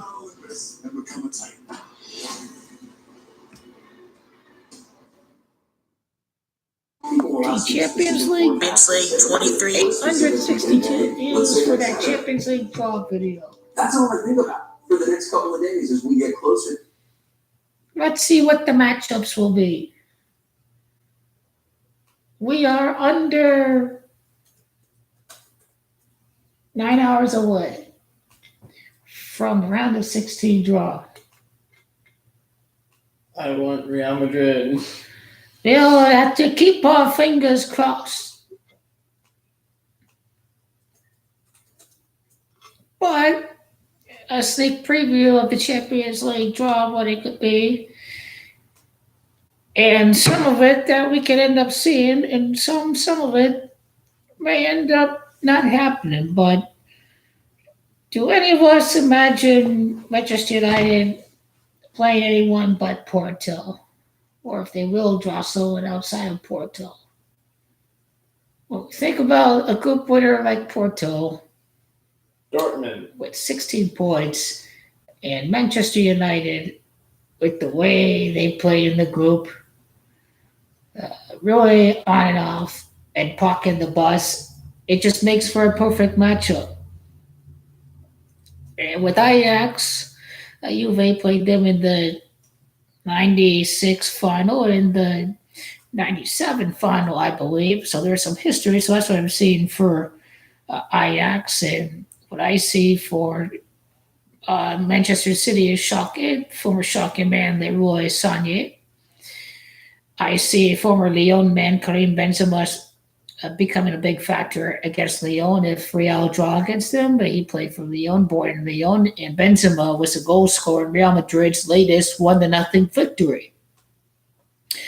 Former Dortmund manager Jurgen Klopp could end up facing Borussia Dortmund. Liverpool could end up facing him. If it is not Liverpool against Dortmund, then don't be surprised if, well, you never know if a Liverpool and Barcelona could occur in the next round. You never know if it does. You never know if they play the group stage at any point, but that is certainly a possibility as well. But I think Barcelona may end up getting a rematch with Roma. Yeah, that's right. One of these players was about to sign with Roma or Barcelona or who it was, and they ended up signing for the other club. Oh, Malcolm. Really? Oh, wow. I think that was him. Malcolm? Okay, Malcolm. That's what I saw for Barcelona and Roma. There was something there, and that explains it perfectly. He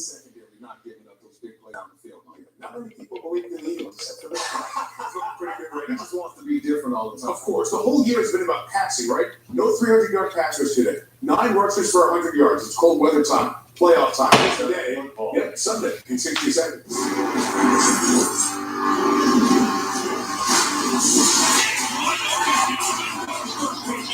Firing De Filippo. What?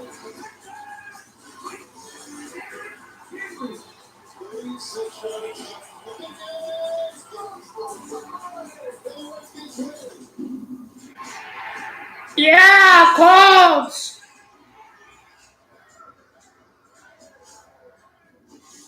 Lamar Jackson, quick pick to Chris Moore. Moore is in for a touchdown.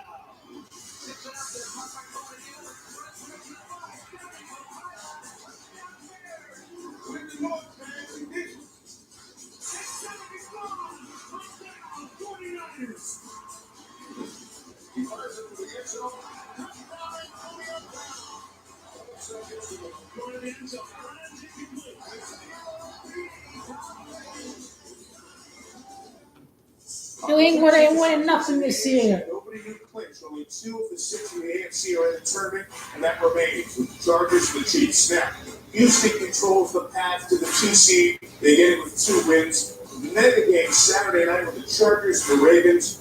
All of a sudden, New England in that 3 spot now. Wow, what has gone on with the Patriots in the last 2 weeks? Tom Brady, uncharacteristic mistakes. I'm concerned about the Patriots because we're used to seeing them play their best ball in December. It hasn't been that way. Mistakes, penalties, and I'm not saying that Tom Brady in critical situations just throwing the ball up for grabs. I'm concerned too, Coach. I look at the wide receivers, they're not creating separation. I look at Rob Gronkowski, he doesn't look like the same player. I don't remember the last time I saw one guy be able to take Rob Gronkowski out the game. It's not over. 1 win packs win the division. If they win twice and Houston loses once, they play at Philly on Sunday, then the Patriots can still get the 2 seed. The NFC story, for the moment, you still have 3 of the 6 spots. Let's see here. That's okay. Minnesota, Washington. Yeah, that's why I took Washington. Okay, Williams, now the field looks okay. Washington, Carolina, if they beat New Orleans tomorrow night, Philadelphia, a little bit closer if the Eagles can handle the second half. Speaking, by the way, of Chicago, win the division, go from worst to first. That's the locker room. They bring in a disco ball, they call it club, soldier field. You know that very well. Good for them. So 3 of the teams in 1 division. Dallas is a win away from winning the division. What about Very Tennessee locker room. And these clown bears gonna be one and done. They better not. No need to panic. I think they're going to be fine. Seattle will be back at home next week. That'll help, but they got to get the discipline back. 14 penalties today really hurt them. Mega game, Seattle, Kansas City next Sunday night in the Great Northwest. Parking spots. Coaches are in the spots here at the holidays. I'm going with Kevin Stefanski, Vikings offensive coordinator, 41 points, and he got the middle. If you don't run the ball, you get fired. 220 yards running, Mike. Yes, and my spot goes to Colts defensive coordinator Matt Eberflus. A shutout today. That defense is playing fast, young guys playing aggressive. Coaches get the spot. There's something else on the shelf there. Tony Dungy sucking up to the Colts. Slurp, slurp, slurp, slurp, Tony. First, a reminder from Toyota, bringing people closer, one of the true joys of the holidays. Hey, Mom. It's snowing. Snowing. Oh, it's snowing outside. Baby, it's cold outside. Tony, that's promoting rape culture. How's promoting rape culture? Because you're telling him not to leave, you're telling him to stay inside and What? have some alcoholic drinks. I'm not saying You're seducing them with alcohol. that's aka rubbish. drugs. I never said to drink alcohol. I just said it was cold outside.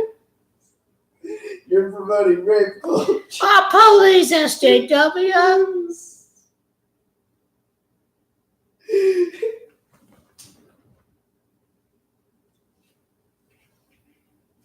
Number 77. Okay, interesting. Tony, you need to be more emotionally considerate. Mostly considerate what? For very sensitive ass SJWs, okay? You're promoting this culture. I'm really promoting that culture. Champions League special.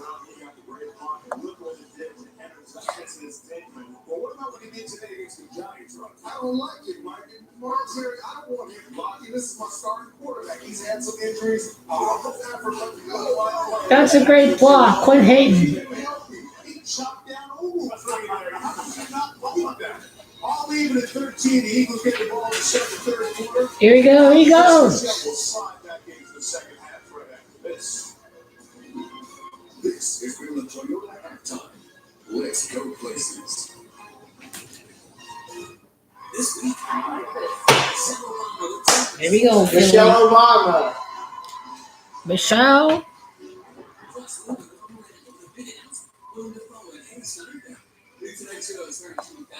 Yeah, certainly, I'm upset here. Okay, what is Don't you love Michelle Obama? what is your current win probability? 60%. Don't you love Michelle 60%. Obama? But okay, I can see why 60. I don't love Michelle Obama.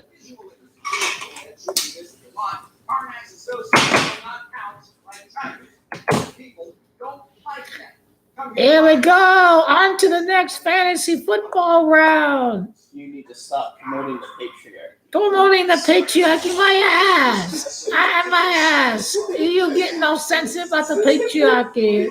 Well, you're Promoting it. everything's fine. Just because Donald won doesn't mean there's some patriarchy in No, that power. means the world was going afloat. We're all gonna die. Concentration camps are starting to be built. Let's see who's. It's the end of the world. There's nothing.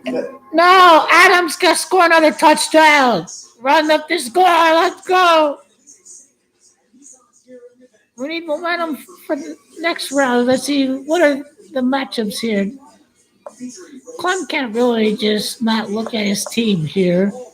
This is the fantasy playoffs. You got to at least set a lineup. God, what is Check My Balls doing? Okay, that's a fantasy player. His name is Check My Balls. That's his name. Post Mahomes.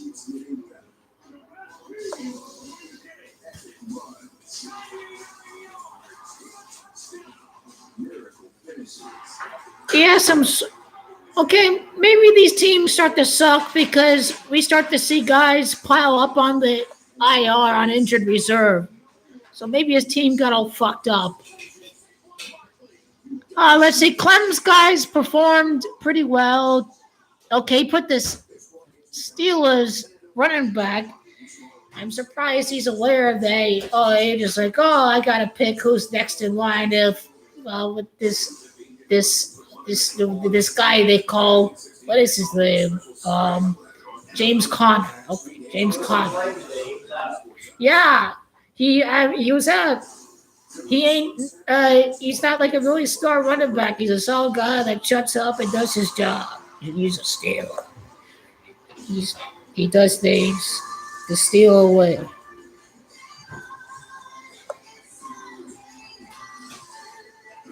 Let's see. So that's me, and that's Clem, and that's Von Miller. And that is the first place. What about me? I'm going up. I have to see who's projected to play each other in the next round. What about my team? Unfortunately, they're losing. The Patriots let you down today. You see, fuck New England, okay? Fuck New England. Fuck them. I would have had a super perfect day if I took New England. Oh, fuck you guys. It's the Niners blood. Fuck New England. They ain't shit. They ain't worth a damn. I take credit low today because I put in sure things from all of those helpful leads to me. Some of the teams in this parlay I have for Eagles plus 13 are not going to count because the teams won by one goal and the spread was 1 goal. So Napoli and Roma.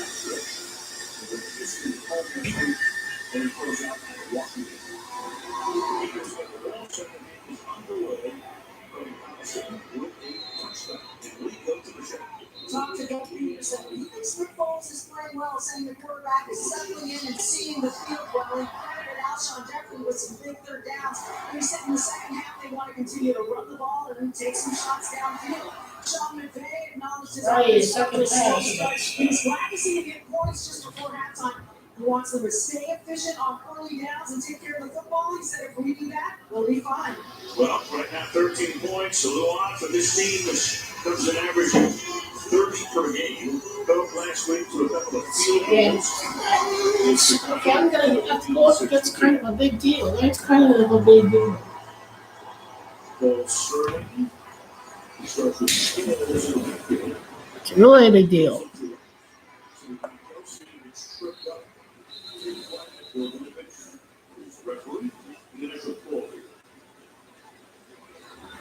Who is Billy gonna make a call for?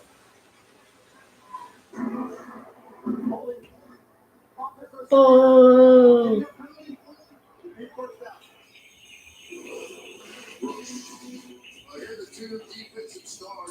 nah, this kid, babe. And what is the next score of the game? I can end up seeing a field goal here with how things are. Probably a touchdown. Next score, I can see a touchdown. Probably going to be 23 points. I've seen a lot of that in the NFL today.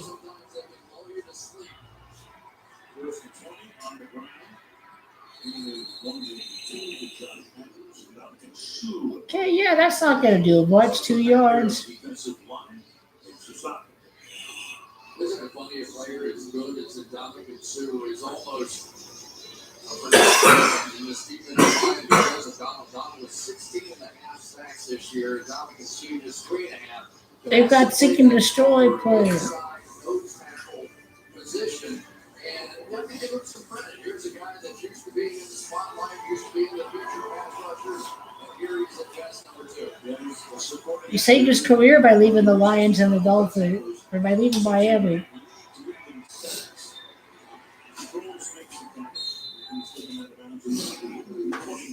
I'm glad that there's avoided signing I him. think that Michelle hit on a great point when talking It's about got against Sue. Alshon Jeffrey. He has 87 of the 112 passing yards so far, 4 for 4. I hope he joins the Raiders someday. Yeah, guys, I'm telling you. Probably pretty frustrated with how many balls. See a good grinder. Anytime you put on the tape, it was Carson Just who could? They were We just don't know who they're trying to reach out to in free agency. First and 1, 2 yards. Over the middle, and it was all good take his first grab here, but he's going to be short the first down by a yard at the 34. So they go from 1st and 20 to 4th and 1 and bring in the punt group. The referee cost the Eagles the first down there. That was a nice tackle, good reaction, just in the nick of time. That's the reason they play that sticks defense. Just hang out back there, even 1 yard short in this part of the field, good enough. Cameron Johnson grew up in Australia, went to Ohio State. He's second in the league in gross punting coming into the game. Moves this one to the 11-yard line. It's through there. Yeah, stop him. That's great. Good field position. He slipped. That is perfect position. Not bad. The referee is costing these guys early on.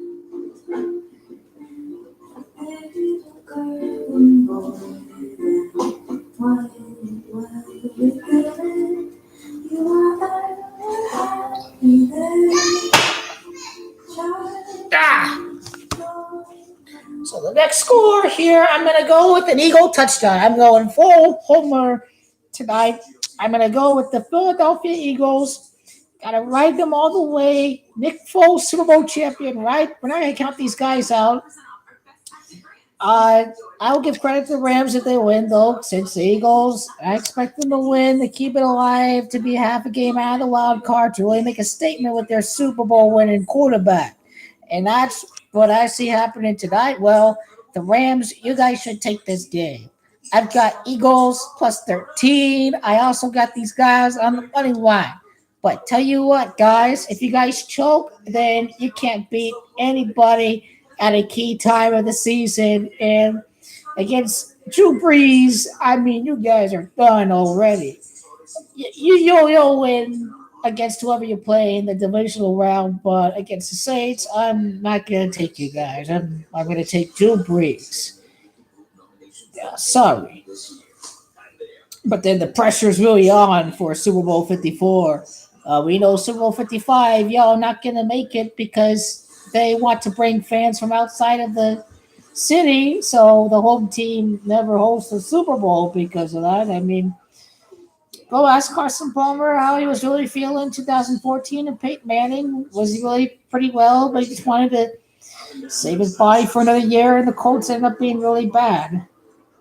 A year before Peyton Manning left and before they took Andrew Luck, that happened to be the year they were hosting the Super Bowl. So a lot of things to look out for Week 16 that already I've seen happen already today. The first round, number 2, ranks for the first 3 seasons. There have been 7 situations in which quarterbacks have been drafted first and second. They have the most combined. Okay, kind of a big deal. I have to play the best team in the league next week. Can I make it to the? Okay, what?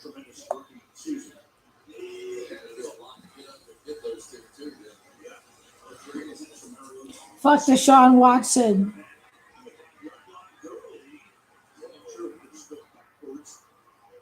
Man, that's a beastly team. Travis Kelce, Todd Gurley, Mark Ingram, Stephon Diggs, Robert Woods, Deshaun Watson. Well, I've got it. Eric Ebron.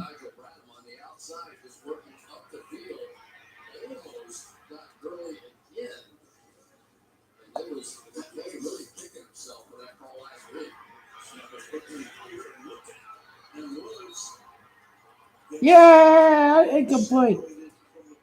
Okay. Let's take a look at this one. Let's see. We're always catch, no catch. Jerry, you want to take a shot at this one? Sure. Yeah, take what we can with this team. And does he have the ball long enough to make a football move? Really close. Incomplete's the best call here. Yeah. Very close. He didn't look up the field, but his body didn't really make a move, right? It was like the head alone is not enough. 3rd and 12. Here we go. Here we go. Eagles. Ah, fourth down. Eagles. Plus 13, baby.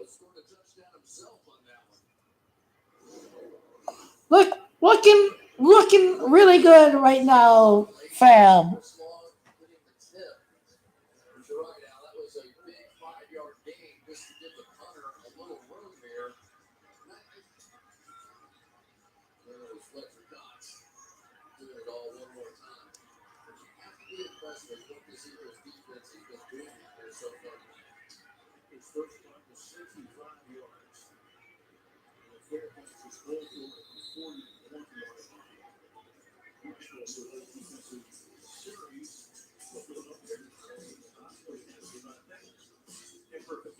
Alrighty.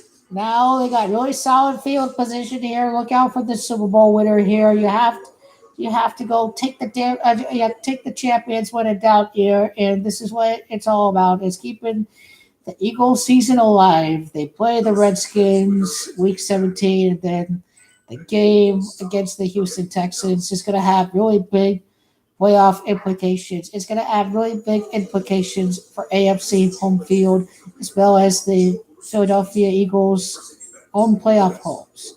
And I think ultimately, when you look at the Houston Texans and the fact that if they lose to Philadelphia, that it can really help out the Colts by avoiding the New England Patriots if the Patriots make it in as a 3rd seed and then the Patriots would end up placing the 6th seed with their current playoff position. So this game holds a lot of implications for some teams that are in it, as well as we're going to be the teams playing off in wild card round week. What you're seeing is a combination of playoff contenders and teams in the hunt for home field. So a lot can happen over these last 2 weeks, and that's my main point with all this. So some of these upsets here I'm going to try to break down. And at LA, I'd say is a sure thing. Saturday against the Baltimore Ravens, that they're going to be in it until the very end, and they're going to be talked about as Super Bowl contenders. And I wonder, with the proximity of California and Orange County to Las Vegas, that the Chargers may suddenly get a bunch of late money on themselves to win the Super Bowl. So we may see a high volume of that at Las Vegas. We see all these Charger bets come in, and the Ram bets, don't forget, too. These guys are going to be kings. The cheap bets, too. I mean, those guys are going to be kings. What can you say? They're going to be the kings out there. And I know who's going to win this. Who's actually going to win the Super Bowl? And it'll be very surprised.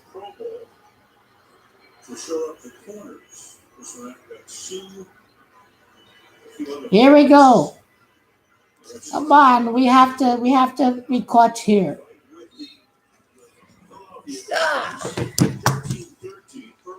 Come on, Nick.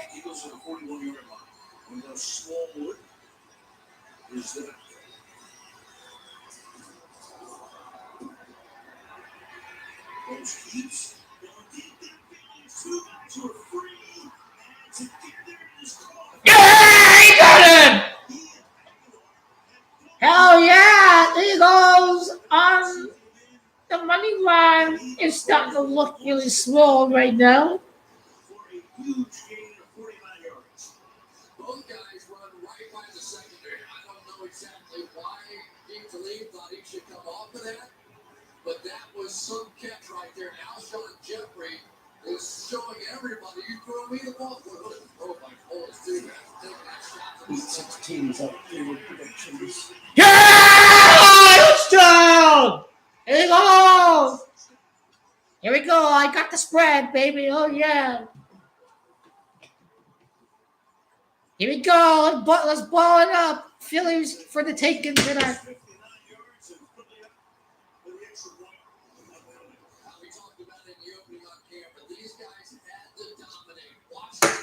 These guys are pretenders here. This game, it's going to be really slow to watch.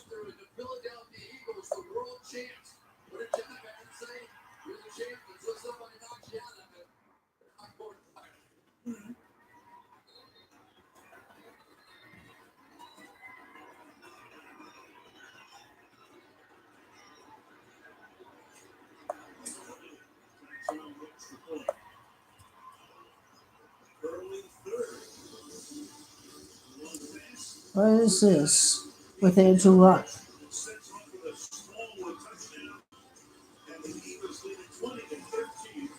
See, because Andrew Luck is like Frank Reich, where the team is taking a game at a time, and you don't want to play mind games with yourself when you start looking at the playoffs. It's like win, and all that jazz will take care of itself. And Bill Belichick doesn't like being asked about that. He likes focusing on the next game, so that's why he's not behind and worrying about playoff positioning. I mean, he's taking care of the schedule and doing just fine even with the loss. I don't know what to say. There you go, people. I don't know what to say. There you go, people. I don't know what to say. There you go, people. I don't know what to say. There you go, people. I don't know what to say. There you go, people. I don't know what to say. There you go, people. I don't know what to say. He doesn't know what to say about the playoffs. Like, I mean, let it play out. Don't start jigging yourself here. And that's why I'm just like, hey, let it play out. And you'll see it happen. And there are no surprises here. I mean, what if the Colts lose the next week? And what if Baltimore loses and Pittsburgh loses? And what if they beat Indy to secure their playoff spot? I mean, there are a lot of scenarios out there. And I think that's what Andrew Luck is trying to say here is that a lot can happen over the final couple of weeks. And there are really a couple of scenarios that can happen. And much of these picks I nailed. And one of them end up being a really big surprise. And you overlook something with Pittsburgh. But that, astrologically speaking, that was a really big win for Pittsburgh because his eighth win came against the GOAT, Tom Brady. And that's what I noticed with the Pittsburgh Steelers this game. So looking back at it, it ended up being really significant that the Steelers are alive, that you'll have to see if they're able to play themselves back in next week against the New Orleans Saints as Super Bowl contenders. That's a game they're really going to need in the AFC here. And they may, even if they lose next week, I think they'll end up getting out with the Ravens losing to the LA Chargers. I mean, they're really hyping up at LA right now, I noticed, but they are the super chokers, and they love to choke a lot, so I can't take you seriously yet and say, oh, the Chargers are going to win because they bottled it before, and the Bengals just ended up losing all this time. So that's how it is. Let's see. Yep, Colts get the 6th seed. I'm just reading down in the comments. Cleveland Browns, that was my other surprise.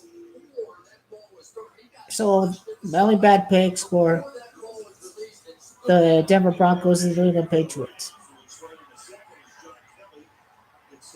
Vance Joseph is a coward. This guy lacks any sort of balls.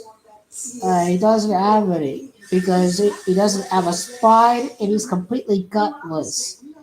He goes for it on and on and on against the 49ers. He ends up choking against one of the worst teams out there, but he doesn't even go for it on 4th and 1. This guy's a coward. It's 4th and inches. So you play to win. You have nothing to lose. You're not ahead in the playoff picture. You are fighting for your lives. The Eagles decimated in that secondary all season long, and LeBlanc is the man getting the attention here as we take an injury timeout.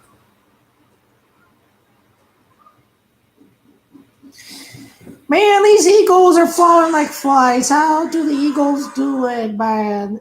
They save their season. They continue to fight, and win. And that reminds me of the next man up Cardinals back in 2014, where we've had Andre Ellington out for the year. We've had Carson Palmer and Drew Stanton go down. We've had Darnell Dockett miss the season. I'm sure there were some linebackers that missed the season as well, but they're even featured on Sports Illustrated. Featured the next man up Cardinals. That was John Brown's rookie season. He took off in the NFL, and that's what the Eagles are experiencing right now. But this time it's different. Staying alive despite all the injuries. Cardinals are one of the best in the league, even with all these injuries. They were the most well-coached team in the league with both series. And with Weasel Wilkes, they're the worst coached team in the league. They're big pile of garbage week in and week out. So I have to say that the Colts have provided much relief of the losing over the course of these last 8 weeks with all the times that they have won.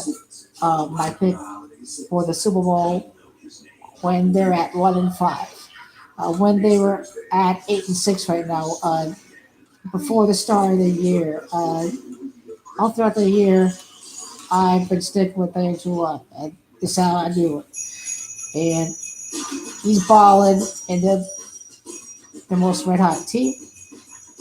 They've got the Eagles offensive coordinator from last year, and it's looking like Nick Foles has learned quite a bit from Frank Reich, and he's here to help save Doug Williams and Doug Peterson, and to keep the Eagles alive in the playoff picture.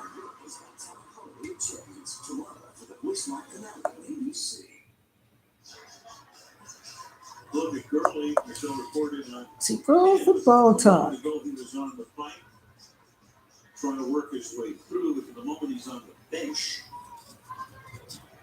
I have to give Eric Dickerson a call. You know, it's somebody. Meanwhile, John Kelly is the running back. That is a rookie 6th-round pick out of Tennessee, who was active for the first time last week in Chicago. So 2nd and 11 for the 12-yard line.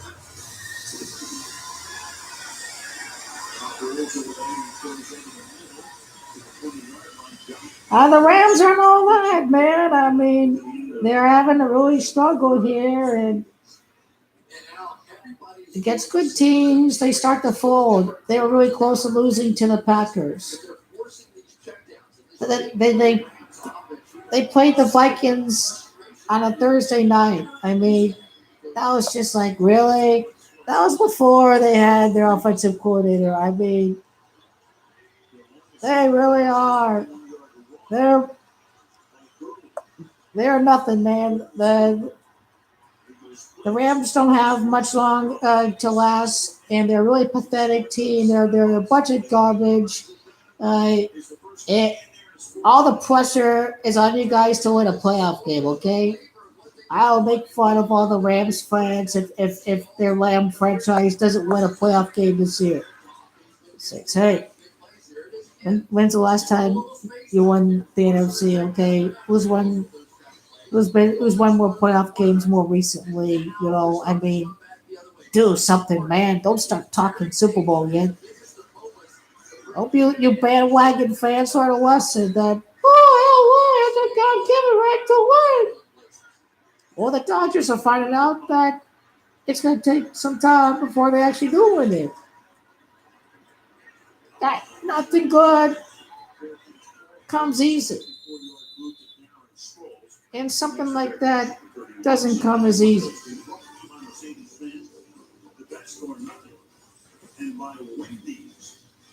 So the Rams will play one more season here at the Coliseum and then there. In the 2020 season, the new stadium in Inglewood across the street from the Forum, the Chargers will also play there. And the Super Bowl following the 2021 season will be played there. Stay in Crockett. He's wearing his sunglasses. He's wearing sunglasses. Stop cooking, man. I wear this as part of my kit. He's wearing it in stop the cooking. He's suites. wearing sunglasses. He's a bad side. He's a member of the Shadow Deep State. He's got to wear sunglasses. Does he have a board? He's a global elite. He cannot be seen by He's the part of the public. Walton family. People are not allowed to see how he's expressing himself emotionally. He's got to hide that. He's got to wear sunglasses. There he goes.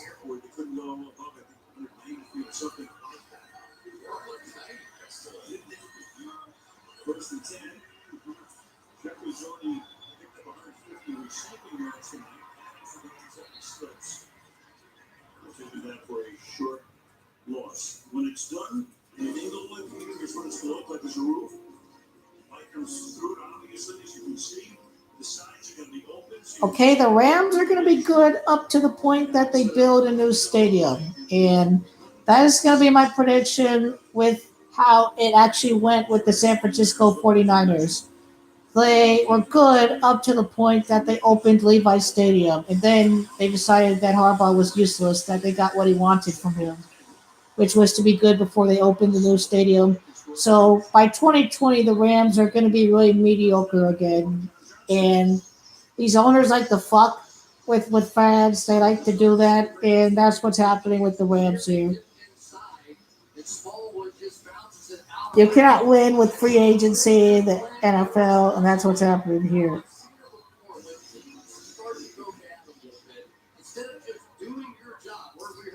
That plus, I got plus 13 in the money line, and both are looking really great right now. So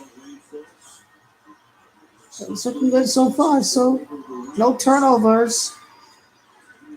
This ended up being a perfect result. Was the worst we could have expected was at least one turnover from the Eagles, and they haven't even done that yet. That Super Bowl winning quarterback is playing really consistently. The Rams are really doomed out there. Is he really going to pull this off? Is he really going to beat Tom Brady on a night that Tom Brady is almost perfect? As the MVP trophy to prove at 7-9. Yeah, good completion. That's how the Eagles do it. That's championship winning football. These Lamb fans want to talk trash or they haven't won a playoff game. Okay, you have Stan Kroenke here. Do something first before you run your mouths. Do something. Don't talk Super Bowl yet. That is my advice. So you were in there last night. We were talking to him. We were talking about the Super Bowl. He said everything was super calm. You can be very introspective. He's a guy who, as we said earlier, almost quit football. Give it another shot. And here he is. Who knows where this road's going to lead us to? Slow to the outside.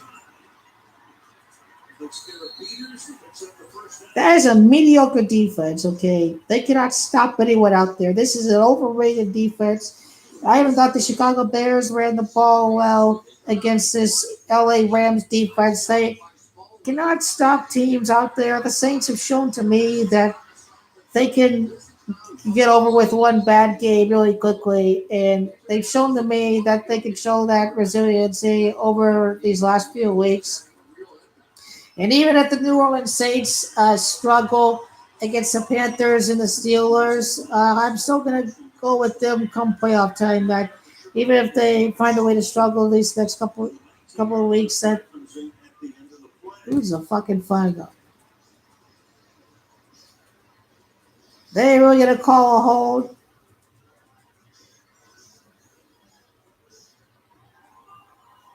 It's a major conference. There are 5 guys in there.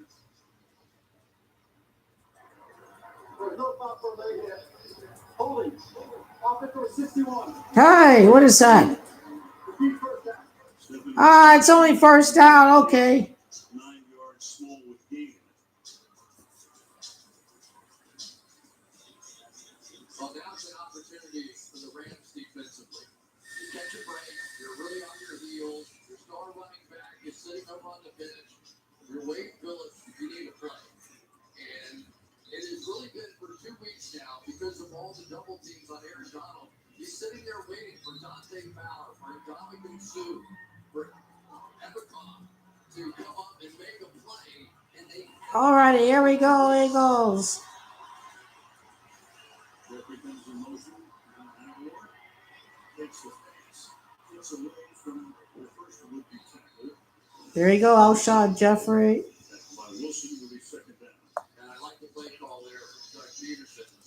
Basically saying, all right, let's go ahead and knock out the field goal positioning here. And let's get it down to the 35-yard line. And now you can play some games and take some shots. But it would be an interesting time to now look for Zach Ertz because you've established the rest of the field. You've established Golden Tate and Alshon Jeffrey. Maybe now some one-on-one opportunities for Ertz. Ertz to the right side. Ball's throws underneath. Good completion. John Johnson. They'll make it 3rd down and 12. So meanwhile, Jeffrey targeted 7 times, 7 catches. 7 for 7. What are the odds of that? 7 for 7 with completions this game. Jason Witten's record for catches in the season by the tight end of 110. Look to be a shooter for it. Who knows? Tonight, no. Last year, this team was so good playing above the rim. They have two guys that are good. They got Hurts and they got Jeffrey. Give them a chance. 3rd and 12, and the pass is caught. Sets up an easier field goal. It's a really good field goal attempt. Joyner makes the tackle, and the Eagles are trying to turn this into a 2-possession lead with a field goal. All righty, get now down to about under 3:30 left. So you don't want to take the big chance if you're Doug Peterson. They're sitting Come on, the Jake. verge of a real upset in the National Football Here we League. go. They can pull that off right here. For the tie. Okay, for the 2-possession lead. There we go. 10 points. 23rd points of the game. It is 23-13. 3:11 left. Let's take a look at our next gen stats powered by our friends at AWS. And let's go to a play in this game. Nick Foles under this kind of pressure. Making that Yeah, you know, catch. the Eagles Kind of completion have a really big game against 24%. the Houston That's Texans. about right for The really stellar Houston front seven. Really stellar Houston defensive line against this Super Bowl winning offense on the Philadelphia Eagles. And with the Philadelphia Eagles, their defense is feisty enough to be able to really put some pressure on the Houston offensive line. And the Houston offensive line is just really, really horrible for a contending team's offensive line. But they played some underwhelming teams. They've had, you know, under circumstances, they've had some fortune against the Indianapolis Colts early on this year. And, you know, the Jacksonville Jaguars have been, you know, really bad this year. And, you know, the Texans haven't played Kansas City. They will not face Pittsburgh or Baltimore. And Miami came on a Thursday. I mean, rubbish. I mean, they were in that game until the fourth quarter. Just underwhelming team that has 10 wins. ESPN doesn't care about these guys. Yeah! Hey! This guy's crumbling under pressure, Jared Goff. Scoff at Goff. Hey, I take Andrew Luck over you. John Abraham and Justin Smith, Osi Umenyiora, and they were the same kind of players. They just believed they weren't going to make it easy on offensive linemen. None of those guys did, and neither did this guy. The pace Michael Bennett's a beast. Seattle misses him. They're going to miss him against the Kansas City Chiefs. He's going to be much needed for the Eagles next week. He's short of the marker. There you go. That's a good call. You know, sometimes the best coaching efforts come when your team has been decimated by injuries. And right now, Jim Schwartz and the patience he is showing with this Rams offense has been pretty commendable. Now, here, obviously, 3rd and 1, you got to make a play inside. But he's giving them an opportunity to make plays on 3rd down. It's a look of patience that we're seeing. 3rd and 1. Yeah, he fucked up. Yeah, he fucked up.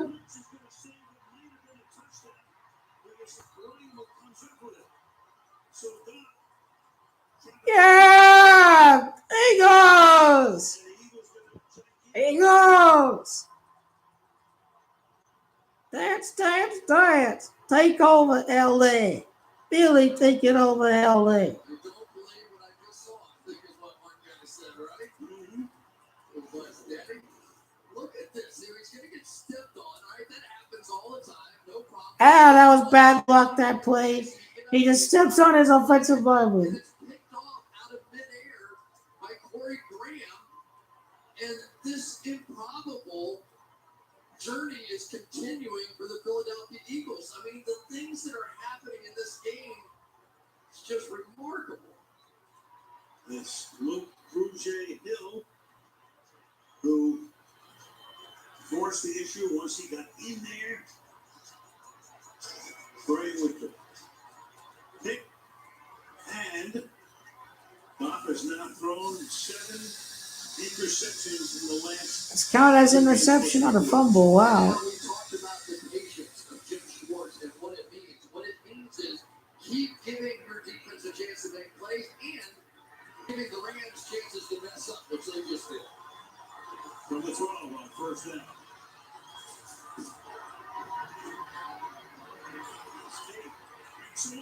Yeah, there you go.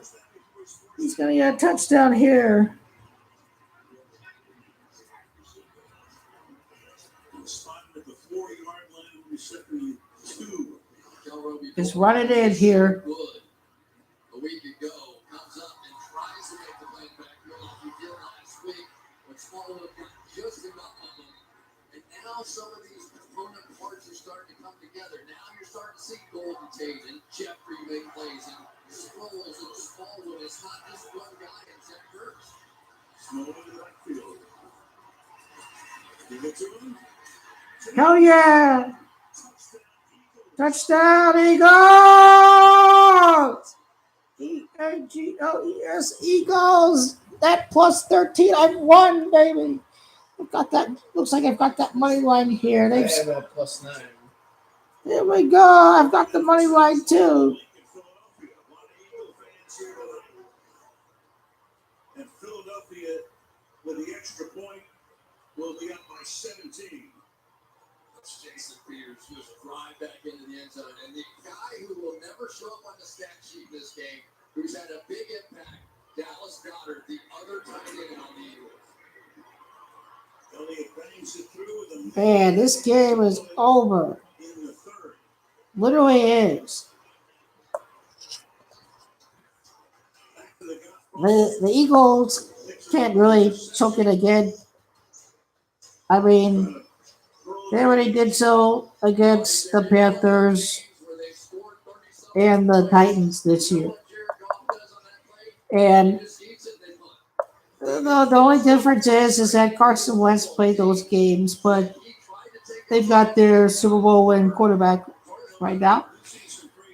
I'm good with the glasses, by the way. Okay, I had to let the dice roll for the Eagles, and I'm feeling really good about them right here. So I think this game may be sealed with the way how the Rams are playing tonight, and I don't know if they're able to really respond well to a sort of situation that they haven't really experienced much over the last couple of years.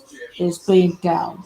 They were able to make it close against New Orleans, but that didn't work. So I have my doubts about them here.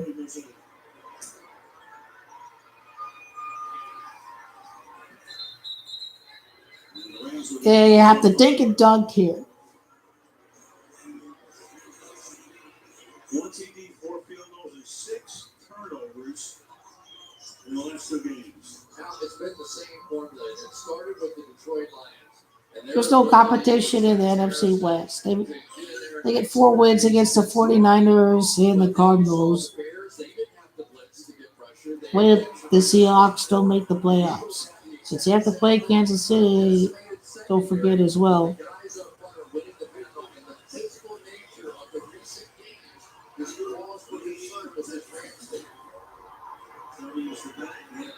Deflected back. I'm only the guy that played for the Ravens all these years, went to the Lions, and went back to reunite with Jim Schwartz in Philadelphia. Did Haloti the guy that win the Super Bowl with the Eagles? I don't think so. Even Haloti not, it looks like he's 25 again. Okay, he's a new Philadelphia Eagle, but he won a Super Bowl with the Baltimore Ravens. He's from Inglewood, California. He has a big game here over where the Rams' new stadium's going to be at, but this game is obviously being played at. Los Angeles not over at Inglewood. I would have said their depth, especially on the offensive side, and we're starting to see it play out now at the running back position. Clearly, a difference without Cooper Kupp in the game. The offensive line has two rookies as backups, and you start coming down the stretch, and you start understanding why the Belichick's the one build for depth. Because by the time you get to the playoffs, these are the guys that have played for the World Championship. Rams undefeated here at the Coliseum through 6-0. But down by 17 in the final minute of the third, and on 3rd and 5, they put the pressure on. Oh, that was close. Screaming A. Smith's going to go off on the Eagles tomorrow morning. He's going to say that they're going to be contenders to win the NFC East again. Schwartz feeling it now, bringing a little pressure in the face, made him release it just a tad early. Little Douglas there, and they almost got another pick out of that from Trey Sullivan. Max Kellerman says the Chargers are going to win the AFC. And Screaming A will say the Steelers.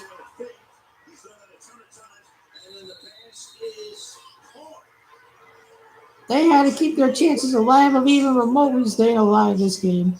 And if it stands, that's a big first down. John Fossil is the special teams coach. Father was Jim Fossil. Oh, let's see.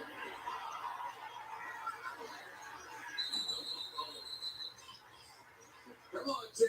You get paid to make all these calls. All right, Chris. Does he They hit the ground. before the ball touches the ground? It- And does he maintain it? Looks to me like it goes right through his hands into the ground. It hit the ground. This is an incomplete pass. Then game is over. Once again, pass it, but the ball is on. We'll see what call the league will make. Control of it. And of course, if it gets overturned, Philadelphia's challenging the ruling on the field of a completed pass. What will the NFL do here? But it seems pretty obvious that the game should be over.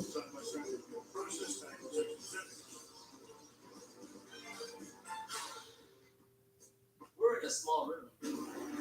Now, if they're going to make the right call, then it's going to be overturned. How many of you use car insurance? Well, Maybe they don't. I showed you this. Well, you don't know if they're going to be playing in the first round to begin with. You have to. That's why they play the games. You have to see how the Texans do against the Eagles.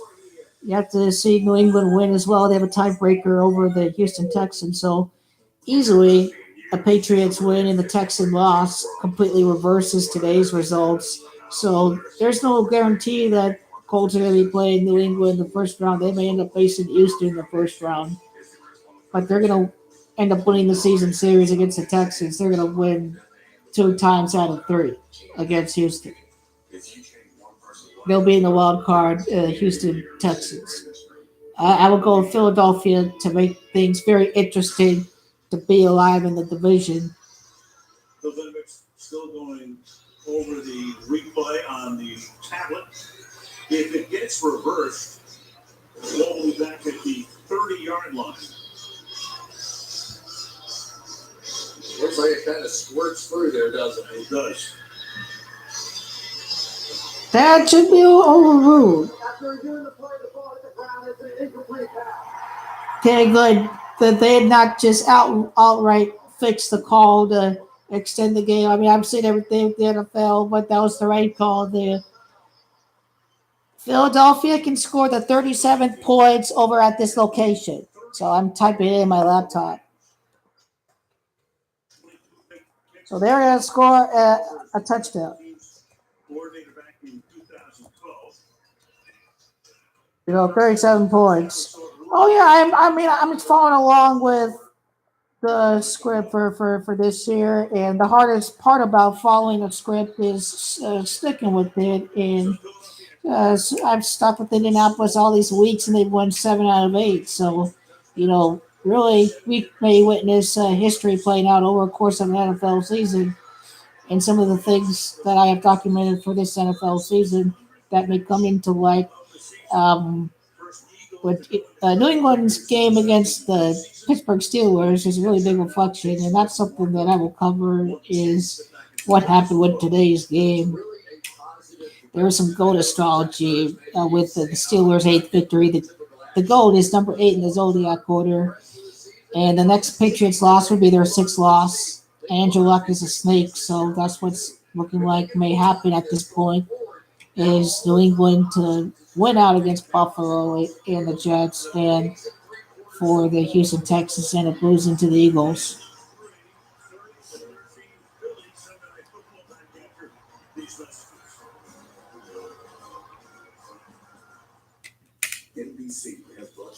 Wow.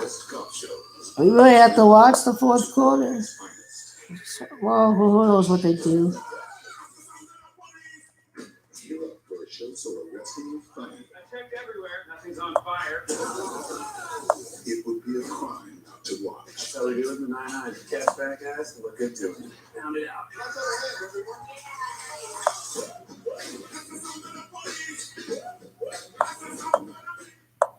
Tim Hortons new kids meals at 0. I wonder if they have fantasy trophies for shutouts for defense.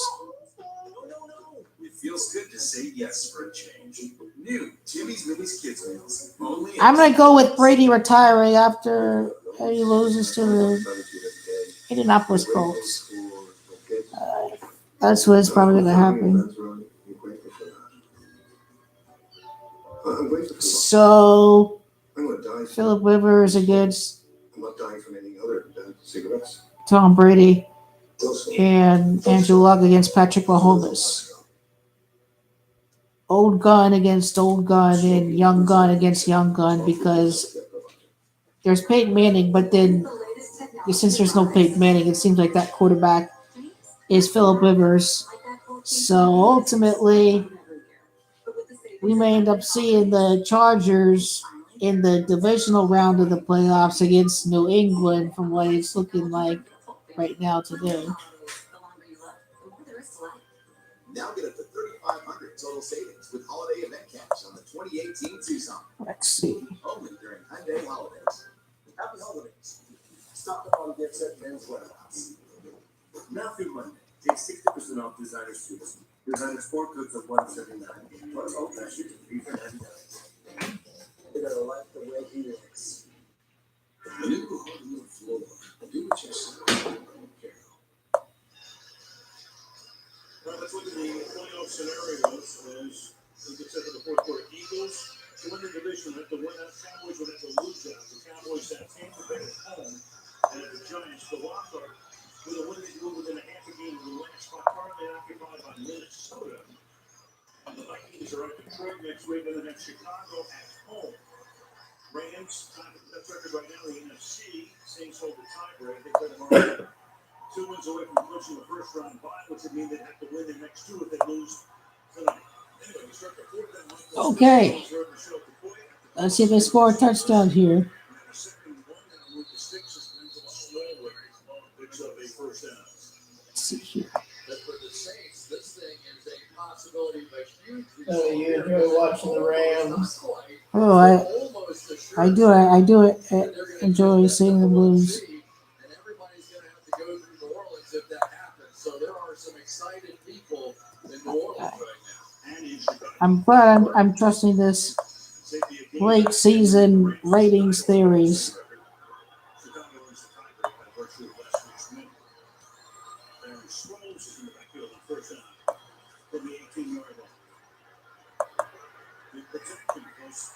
Ah! Good tackle. Eagles still got this.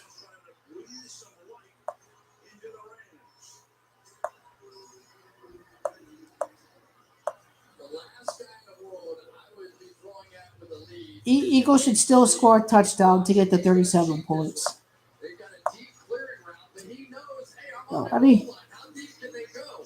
So he sits on the cut coming out to the corner and really gives this Rams team a chance now. He was greatly missed when he wasn't in there. And he's the guy that called the defensive team meeting on Friday and made all those guys want to watch extra film to see what they Gurley back in the game. Ready for him. They sneak downfield and it's 45 by Brandon Brooks. So Khalil's first interception as a Ram. here. 20 yards on the first down at the 45. You're going to see a lot of that patience, and here it was again. Now they're snapping up the line of scrimmage again, but the speed of push on the outside is just giving them options in the middle of the field. They're going to take more and more advantage of it. I think Douglas is doing the right thing. Get them space and let that underneath coverage be responsible for that play.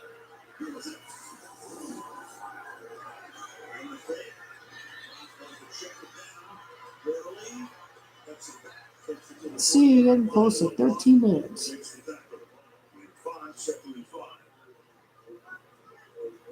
starting to get all that protection stuff going again. Tyler Higbee that time coming back to try and help this offensive line pass protect. False start. He came across the line, flag down. All that on the offense, I think. 2 flags down. It's a late reaction by Roger Sappold, the guard, and they're going to talk this over. If he crossed the line of scrimmage, he should have had the right to react. The defense did not get into the neutral zone. False start. Offense on 76. Flag penalty. Yes, he did. Very. He absolutely did. And really, when it's that close like that, we normally put it on the defense. I'm surprised they tried to nitpick it that close. Terry McCarthy is in the booth now. That moves it back 5 and makes it second down and 10. A lot of referees in the stands right now, too. Yeah. That one wasn't that hard to see. He's saying the referee sucks. What a good Cruz. Moves in the slot to the right side. He makes the catch. He barely will have enough the first down. He takes it inside the 35-yard line with 12 and a half left in regulation. I think Rams fans are probably sitting there going, why are we seeing all this dinking and dunking and underneath? Where are the bombs? Throw one of those bombs. You don't have that option. Eagles are taking that away. Yeah, you got to teach the game to the bandwagoners, Chris.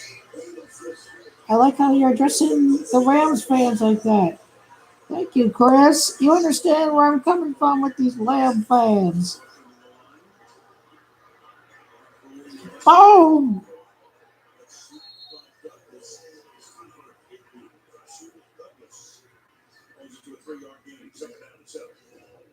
Will Douglas, who not only we told you about how much better he's been in coverage lately, but watch this hit. You're going to play for Jim Schwartz at corner. You've got to hit.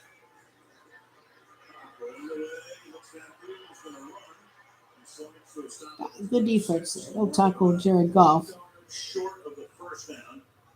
3rd and 3. Here we go. I can't imagine this is anything to put down territory at this point. So the play call could be a little different. There's certainly nothing wrong with a run here if you're made up your mind you're going to go for it on 4th.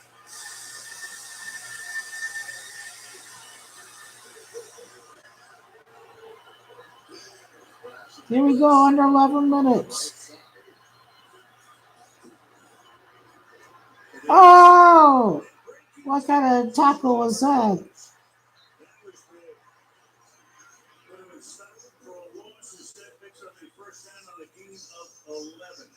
So they blitz from his right side. He goes a quick audible out to the left side.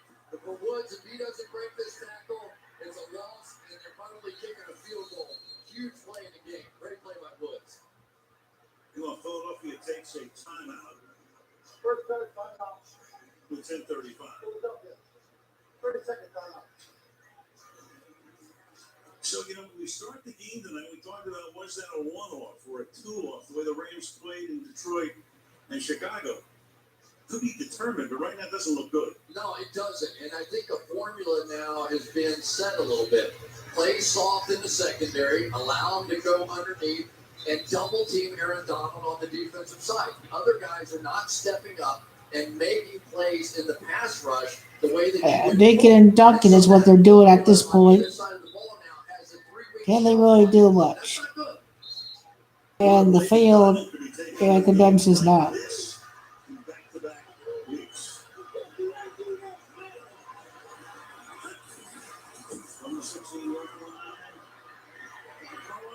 He choked. He dropped it. That was thrown to his side. Huge miss. That's an easy one. That's a layup. That's a LeBron James dunk right here. All you get is an out and out, and it's wide open. You have to hit that one. You just have to hit it.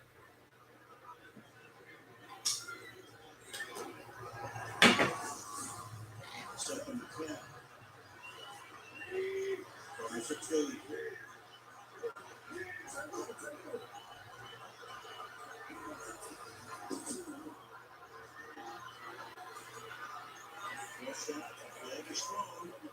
Where are they going to call here?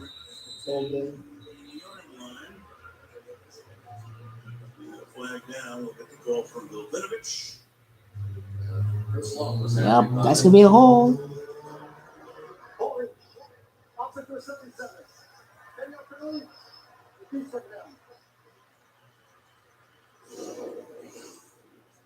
I see Whitworth on the outside, and there was some fighting as he tried to go around, but when Chris Long went inside, then you're going to get this hook right there, and that's what got called. Defensive linemen have gotten so good at letting the officials know, too. I mean, they want to leave no doubt. Second and 20. Now throws. That is trying to break the win. Just barely over inside the 20-yard line. So that's going to make it third down at 12. I mean, this is definitely going the slow way, you know. Very behind, and it's tough anyway. If people cut this thing down to 14 points, but I don't know if you can count on the Eagles not scoring again. This drive's already taken 4.5 minutes. Third and 13 from the 19-yard line. And Goff will throw to Oh, missed it. Is he going to kick a field goal? So it's 4th and 13. You know, it's They extend the game. can't be 2 down or 4 down territory at this particular point. At some point, you're going to need a field goal. You might as well take it here. An open opportunity down here. Goff with a little fadeaway jumper here, and just a little too. He's not throwing the football well. Another big shot. From this Eagles secondary, not to the head. That was Trey Sullivan on the coverage. Here comes a 37-yard attempt by Greg Sherlock. It's 2 for 2 now. James Allen through. It's on 3, make it a 2-possession game, 30-16 Eagles. Goff number 16 with the 16 points of the game. I'll document that as well. And that's we're seeing tomorrow, jam up with some of these score predictions.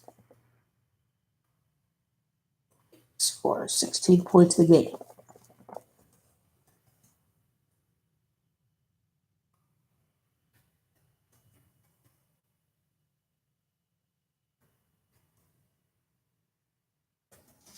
Documenting numerology as I see it. Just checking out some of the bets here.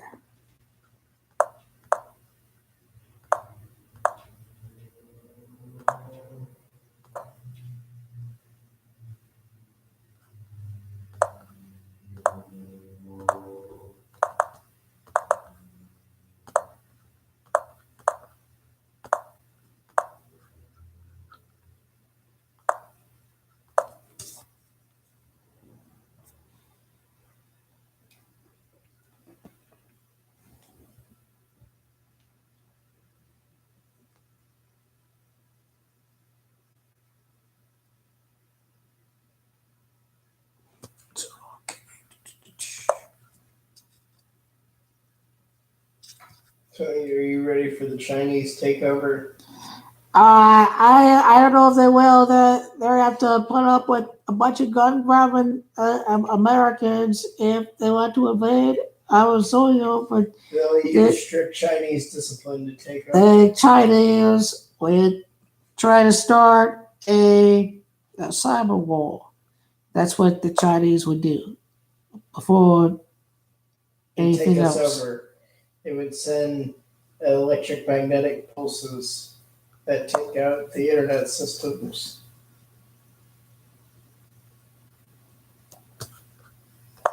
Let's see here. Let me calculate some odds for that parlay, discounting some of my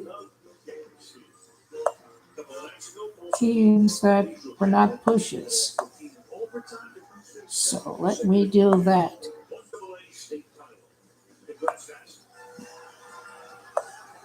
We find a minus 110. Okay? A minus 110. And a minus 115. Minus 150. Okay, there's that.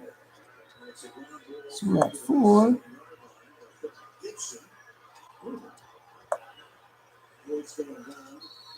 Minus 300.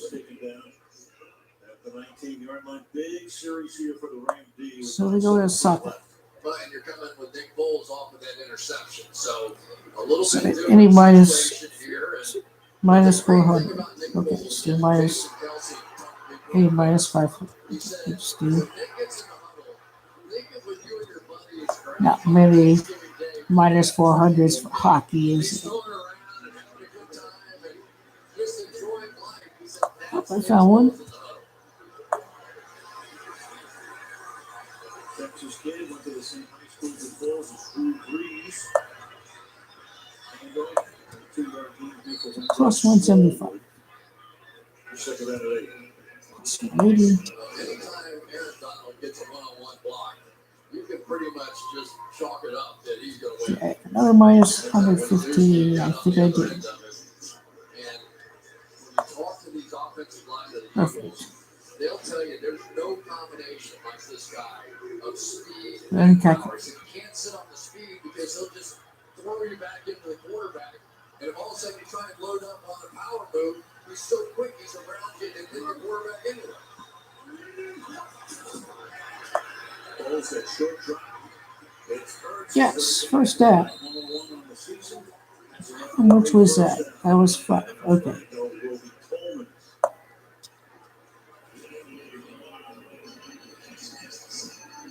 Doug Peterson getting in a little bit of the same kind of rhythm that he had with this offense. Plus 180. Minus 5. Minus 145.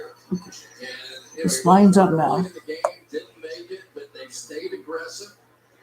And Nick Foles, I think, is calming Doug Peterson's nerves a little bit too.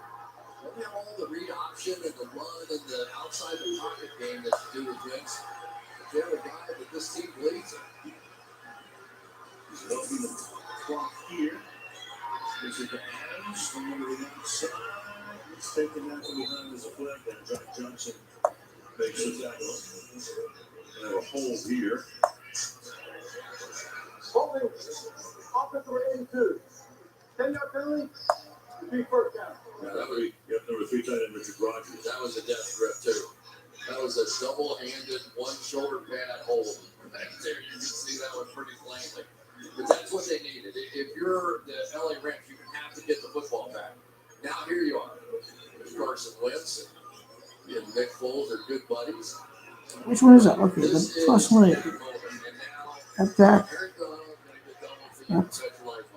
At that. Okay, there we go. Let's see.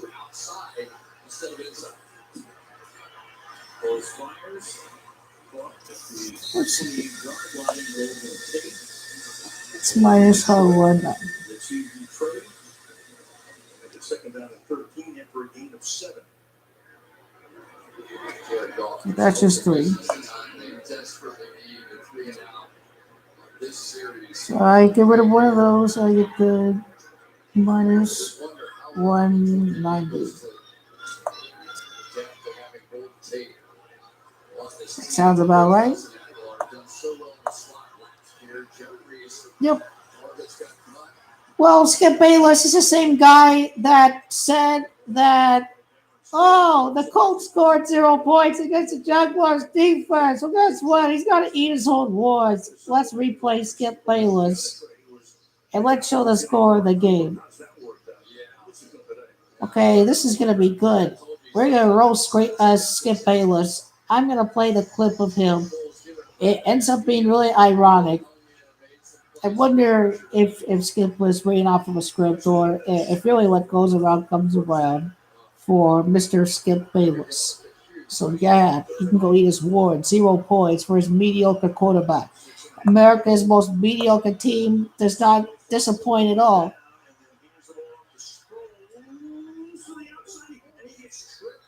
Howdy, Trent. John Johnson again with the tackle. Looked like Sproles was going to get the first down, but we'll see what the penalty is.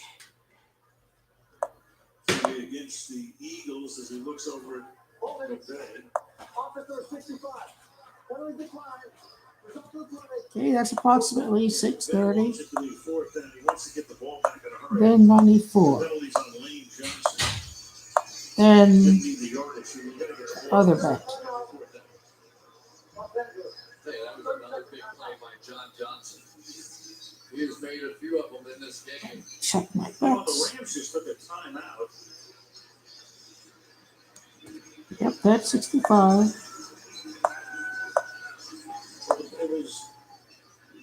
It was declined. So Terry, the clock keeps running. If he declined the penalty at that point, Yes, we're outside 5 minutes, so we're started on the ready for play. right? So McVay's thinking about just conserving a few seconds on the clock here. And it's easier on the offensive side, right, to control the clock than it is to just watch 40 seconds tick off. So on 4th down, the Rams are going to send back to receive the kick, JoJo Matson. Cameron Johnson, before second, the lead goes 20. Ooh, that was close. They got a whiles to go there.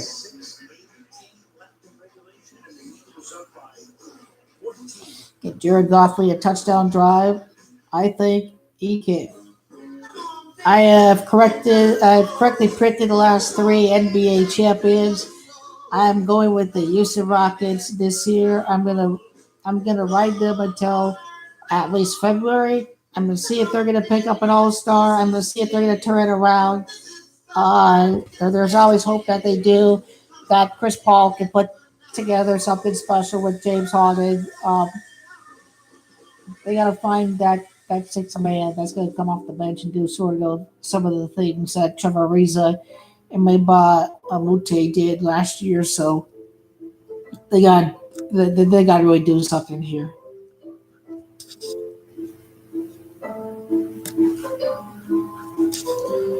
Let's see. I was reading comments on Pro Football Talk. It's really interesting trolls, but yeah, the rigged NFL here and some of the scripted games that have happened today. I mean, GOAT astrology with the 8th victory for Tom Brady against, or the for Ben Roethlisberger against the GOAT. Really, that's why Pittsburgh won. So fearless, so rugged. He's tough as a chuck. You replaced me with a truck? Toyota, let's go racers. Let's go places. And what's the best part? I'm getting things you do want for free. That's why Verizon now comes with 6 months of free Apple Music. I like music. I like popcorn. How dare you? Buy the latest iPhone, get iPhone 10R on us. Verizon. You better get used to this weather, State Farm, because I'm trading you to a QB in the Siberian football league. You can't trade my answer. Man, we don't cover Siberia. What do you cover? Cars, Homes, motorcycles, RVs, boats, golf carts. Let's see. That's pretty easy. The officials rate the games, and players are actors. Players are actors that play out a script, and the coaches put them in position to play it out. Offensive and defensive coordinators are really have a lot of knowledge about football. They know the perfect play to counter a particular play. So sometimes I think the offensive and defensive coordinators are in it with the first 15 plays of the game are scripted offensively for any team. You always know which first 15 plays you're going to used in a game. So you see a really quick start, or you see roughly about an even game, but you use the perfect calls against the opposition, depending on if you're supposed to have a quick start in the first half or the second half. That's how I believe it works. And the referees impact it too, since most games are decided by a possession. So a drive with 3 holding calls to kick them out of field position or whatever to prevent them from scoring was what I saw today with New England. And it was something I saw with the San Francisco 49ers in the Seattle Seahawks. There were 3 unnecessary roughness called against their team today that really ended up hurting these guys. You do wind the clock. After they stop it, you get out of bounds, but you might as well try to get out of bounds as long as you're on the sideline. Clock keeps rolling. 40 and taking down first down. He's a choker, man. He drops that. He drops it so easily like that. Yeah, and don't think that this pressure isn't having an impact because it Man, what are these people gonna do about their Rams? I mean, they're not ready for championship contending football. They're not ready for that. NFC's waking up for them to beat this year, but a lot of pressure is on these guys. A lot of pressure.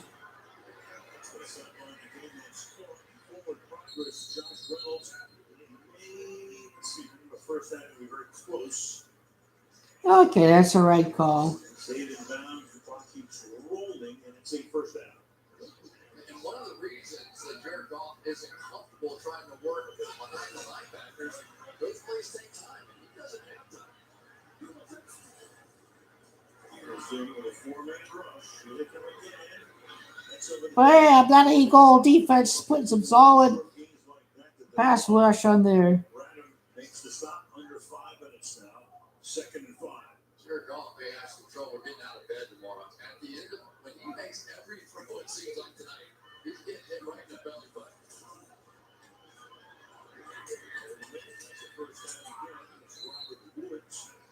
Eagles are just wasting time here. His checkdowns are easy. They're burning time off that clock. Seventh play of this drive, and throws that one away. Coverage was great. Reynolds covered on the play. The Eagles with world-class pass coverage here. Slowing down the Rams. They're in layers back here, but that front layer is getting the pressure, and that's what's forcing those quick decisions. Michael Bennett going off the field, he is a little shaken up after that.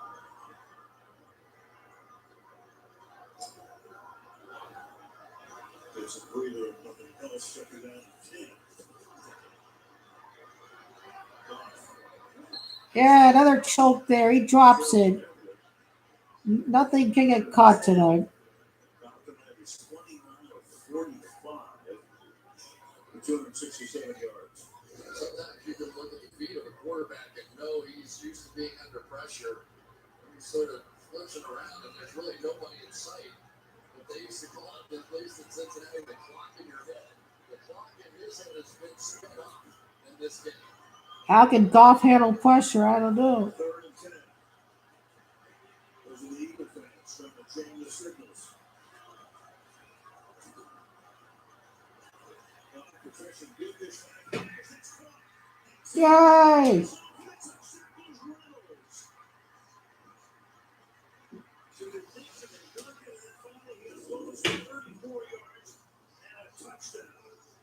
To make it a one-possession game.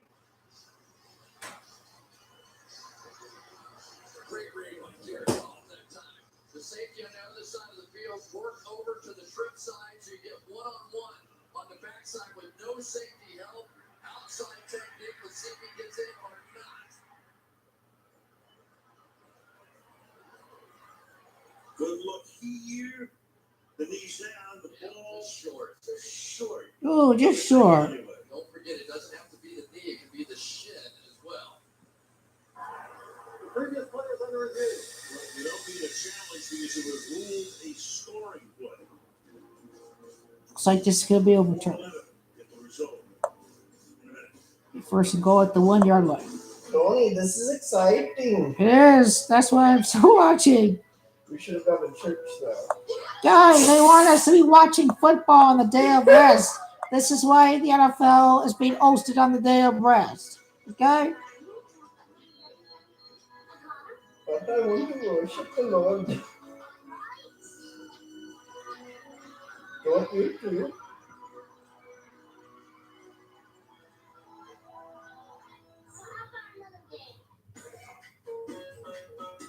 Josh Johnson signed off by the streets, leading the Redskins to victory and back in the playoff picture. Big game against the Titans.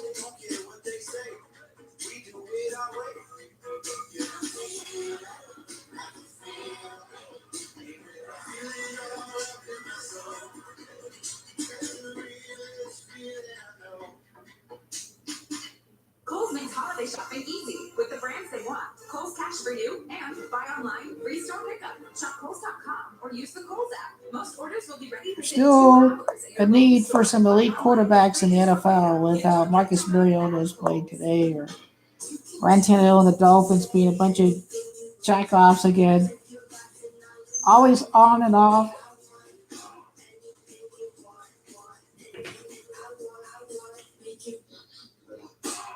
We didn't dream up a new way to find the best ramen.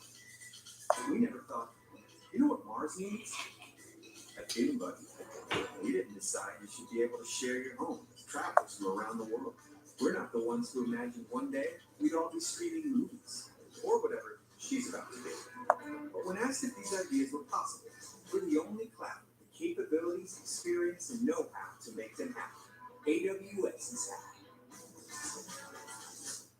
Tomorrow, your favorite AGT champions come together to celebrate the holidays as only AGT can.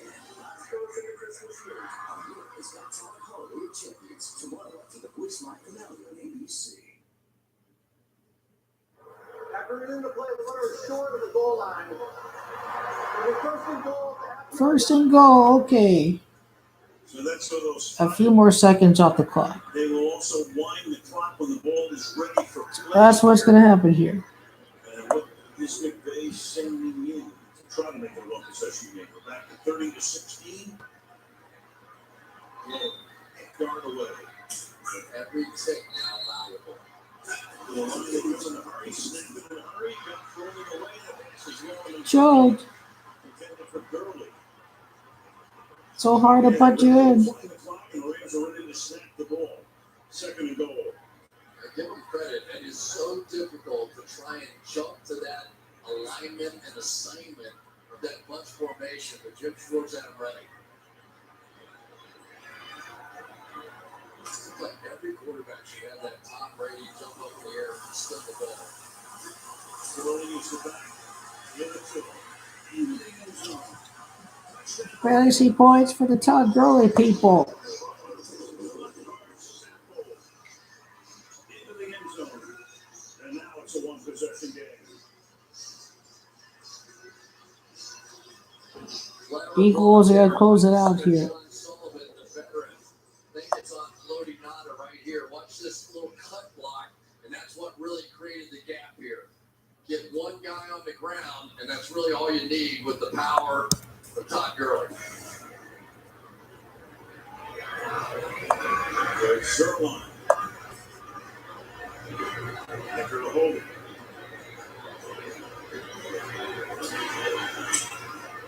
It's a 7-point game at the Coliseum.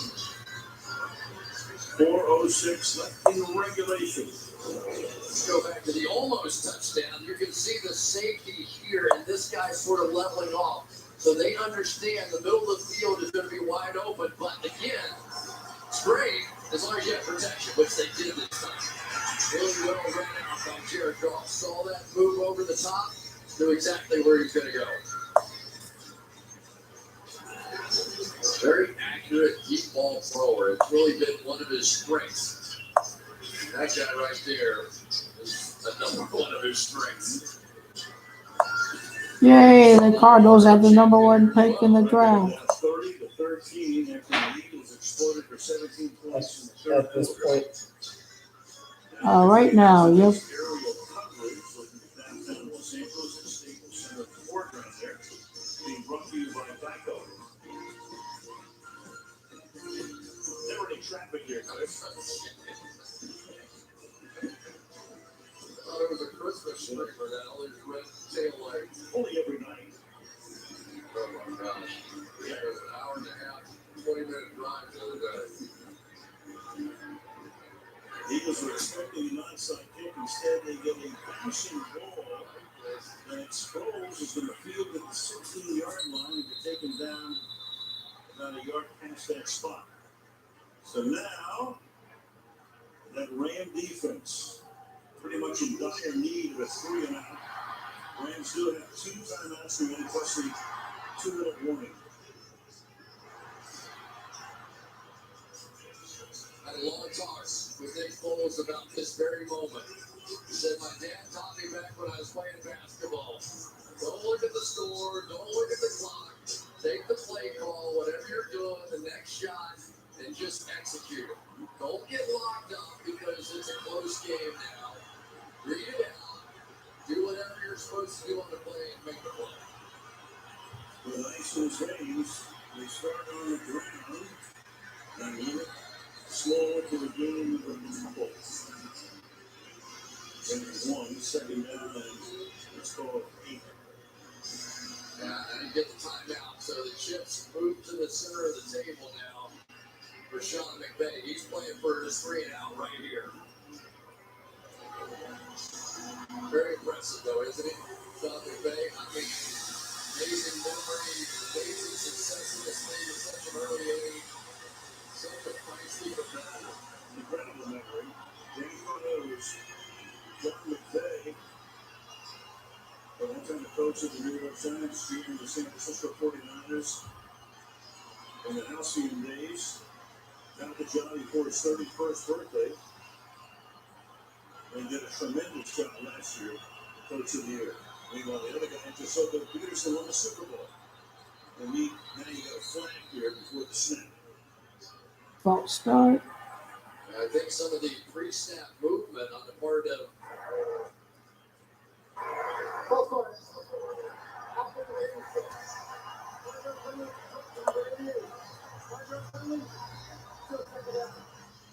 they did a shift right there. I mean, it's really a hard year at all, but I know that with the offensive line, that this could be a quick turnaround like the LA Rams. There's quite a bit of pieces on the team already. They just need a young, innovative offensive mind to use David Johnson right in offensive line. It's like the LA Rams. They got the quarterback there. People were wondering if Jared Goff was going to be some bust or whatever. But they need to get rid of Jeff Fisher. And Weasel Wilkes is a mediocre defensive coach like Jeff Fisher. They need to try this one too because he's saying to McVay, what do you want to do? Illegal block in the back. I'll pick for 65. Then you're penalty. Keep that down. The Rams going to come back here. So he will take the penalty and the yardage back to the 10-yard line. Lane Johnson coming out here trying to catch the speedster. He just pushes him right against him. Chris, an interesting call there. He did have 3rd down and 7 or 8. Then they announced the 2nd down and 17. And Foles throws, and that's almost intercepted. Johnson was there, almost got it before it returned off the hands of Zach Ertz, 3rd and 17. Oh, no question about it, but that was there. That was a miss. Oh, just a little up and behind and lucky to build up the Eagles. That's what happens now. When you get backed up inside your own 10-yard line, play calling is really hard. Because now you get sacks, sack fumbles. Guarantee Aaron Donald gets at least 2 blockers on him right here. Especially on 3rd down and 17. underneath. And then Smallwood made it taken down up to the 15-yard line, so it's 4th down and 12. Roby Coleman made the tackle here in the Rams to get the ball back with what will be about 3 minutes left in regulation. Well, the Eagles have given up some leads this season. If they gave up this one, it would be a monumental way to lose and get, well, it's not knocked out of the playoffs, but effectively do something to live with. With a lead of Tennessee early in the year, and Carolina at home. They're up to 17. 34 by Lansing. You check out. Yeah, Eagle ball, fumble.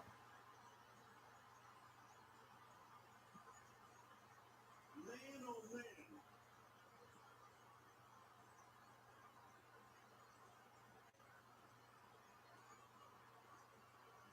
Still waiting for the official word as they umpire. Eagles come away. Eagle ball, exclamation point. Alexander with the trophy. Now the special teams closing. He didn't even get hit though. What's this? Ball just flies out. Here you go. The Eagles are in the playoff hunt. Let's see who fumbled it. Number 19. Holding on to punts, and here it comes back to bite him again. 57 recovers it. Cooper hurt a lot of the season. Dave Fipp is the special Keeps their playoff hopes alive. and a gigantic play. So on 251, that looks says it all. That's like a punch in the gut. You feel like your defense got it done, and then that. And that's when we have to find a hole that's running into right now. The ball's at the 36-yard line. On the ground, here, Brock Adams to the 31-yard line. Okay, it looks like the Eagles may get the 33rd points of the game. I think that's why that fumble may be scripted, because 33 is a really big number to these owners, to these people that run the National Football League. They're all Freemasons. 33 is the highest degree of standard Freemasonry. We've seen it pop up many times. It was Tom Brady's 33rd playoff game that occurred when he won his 5th Super Bowl ring in comeback fashion against the Atlanta Falcons. Many things we see with it. Peyton Manning win the Super Bowl in 2006-07 adds up to 33. Cleveland, 33rd team, down 3-1, executes the comeback. They were the 33rd team to be down 3-1 in the NBA Finals. The first one to end up coming back from 3 games to 1. So a lot of numerology in playing a sports world. Believe me, we haven't seen anything yet. I've been telling people over the last 8 weeks, they've been really surprised.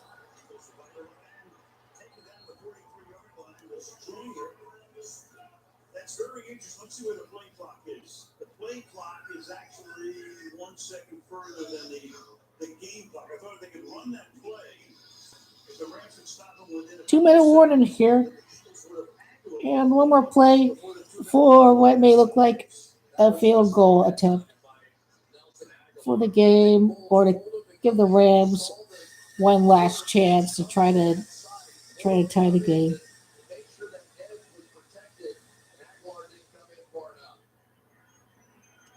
So we'll go to the 2-minute warning. You got a 3rd down and 10.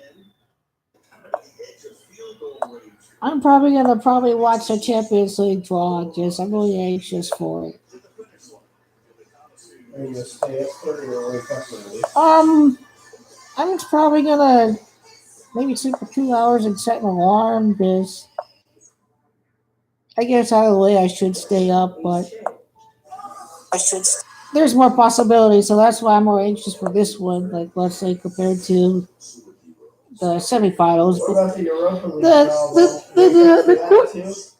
the quarterfinals, let's say, is completely random. Like it starts Can you to. wake up for the Europa League draw too? I don't give a fuck about that. We'll see some great matchups in Europa, but ultimately it's gonna be boring until the quarters when we start to see, hopefully Milan and Arsenal, and I don't know about Chelsea. We'll see how their youth is. If Chelsea are gonna What stay. if they face Napoli in the champion or in the Europa League Yeah, final? that's right, Napoli. Because they both have each other's managers. You know what? Then again, I see where the league table is, and they'll just maybe flame out of that. Chelsea versus Napoli. Maybe it'll be a matchup, maybe in the semis or the quarters, and maybe who knows really when it could be hosted. But the Europa League is all contingent on table positioning, and the Premier League's fifth team may end up winning Europa. They'll play starters for that tournament if they need it the most. And Chelsea, here they have a prime opportunity to distance the gap with Arsenal. Let me see who are Arsenal's next opponents, who are Chelsea's next opponents.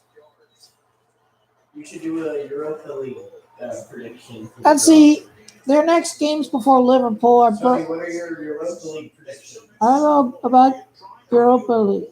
I say Chelsea, Napoli.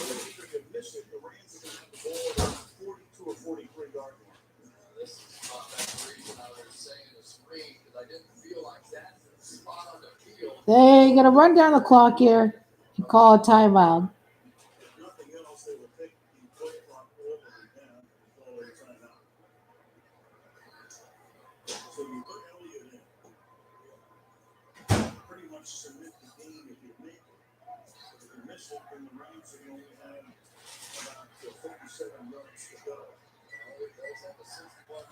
Okay, the play clock is at 1:13 right now. I've noticed Doug Pearson ran all the way down to 1 second. It's Los Angeles, California. That equals 113. Well done, Doug Pearson, to run down the play clock all the way down. That's where the game is at tonight. I see numerology as the game goes by. Eagles, 33rd points. 33, highest degree.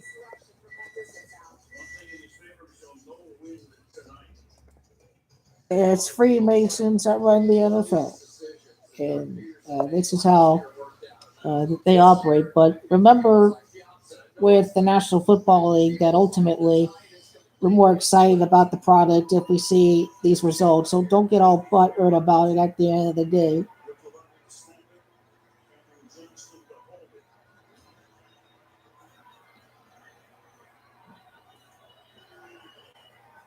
He busted.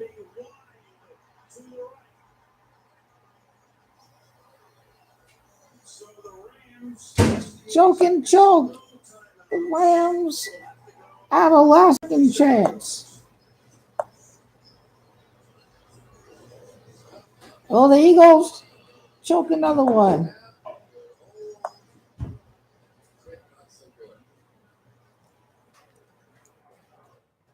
Missed it.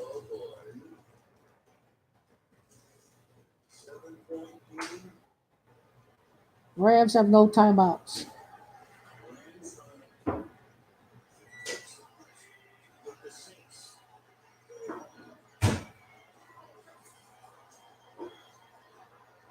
There may be a comeback here.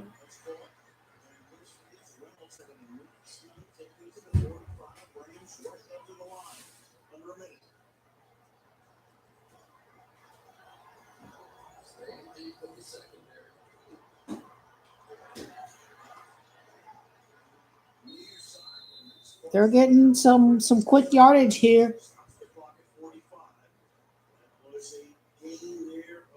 Doug Peterson side, not blow it. Isn't it amazing how years can just flip-flop on you?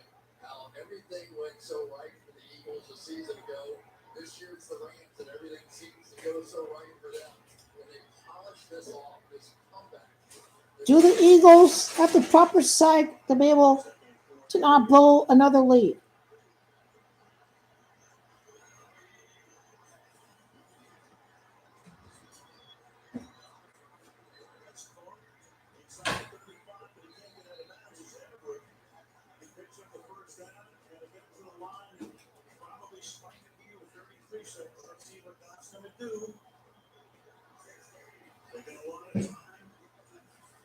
Se throw the end zone.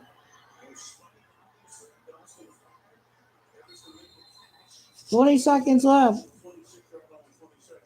The other thing is, so the other night in the Charger game, do you think McVay would go for 2? I think McVay would do anything.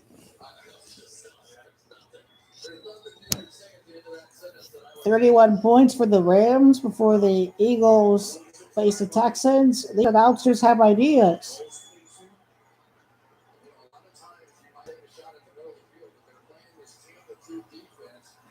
sitting there with a safety right in the middle of the field, so these checkdowns are still going to be the formula for a little while here.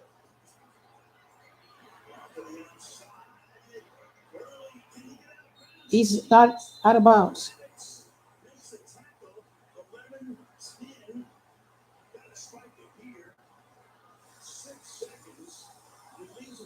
Okay, one more final chance here.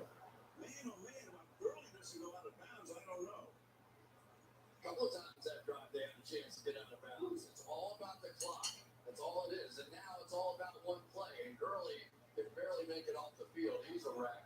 Yep. So now you just have to try and go throw it up at one corner of the end zone and hope. But Peterson just throwing the timeout. Camaro Hodge comes in with Gurley on the bench. And barring a defensive foul, this will probably be the last play of the game. Some collapses week 4 at Tennessee, led 17-3. That was okay. That's 14. 28. 17-3 with 10:48. That was at home as the Panthers won it 21-17. They led 30-13 into 3 tonight. They're up by 7. We've got 4 seconds. Well, let's do a little height comparison. Rasul Douglas is 6'2". They want to stay away from number 32. And now you're talking about Monte Maddox out there who's more in the 5'10" sort of range. But you'll end up seeing them play right across the goal line, right there, and just not give up anything to be. There are 5 guys at the goal line. Rams will send 5 receivers downfield. Downfield throw to the end zone, too high. Intended for Josh Reynolds. Yeah, Eagles! They did it! Woo! Man, they really pushed this one until the very end, did they? But the Philadelphia Eagles are half a game out of the last playoff spot. That's something else for these guys to talk about. That's going to be really small preview. There's going to be quite a bit of games of the week to release, so I'll get back to you on that. And once again, this is Live Numerology Talk. Philadelphia Eagles cap up a really big week of upsets. We really have no idea what to expect for Monday Night Football, if you ask me. We really thought some people were crazy if they thought the Niners and the Steelers won, but these teams ended up winning today, or even the Philadelphia Eagles. Everything happens for a reason. Enjoy the entertainment. I certainly am enjoying these close playoff races. And once again, this is going to be really exciting, action-packed final week of the season.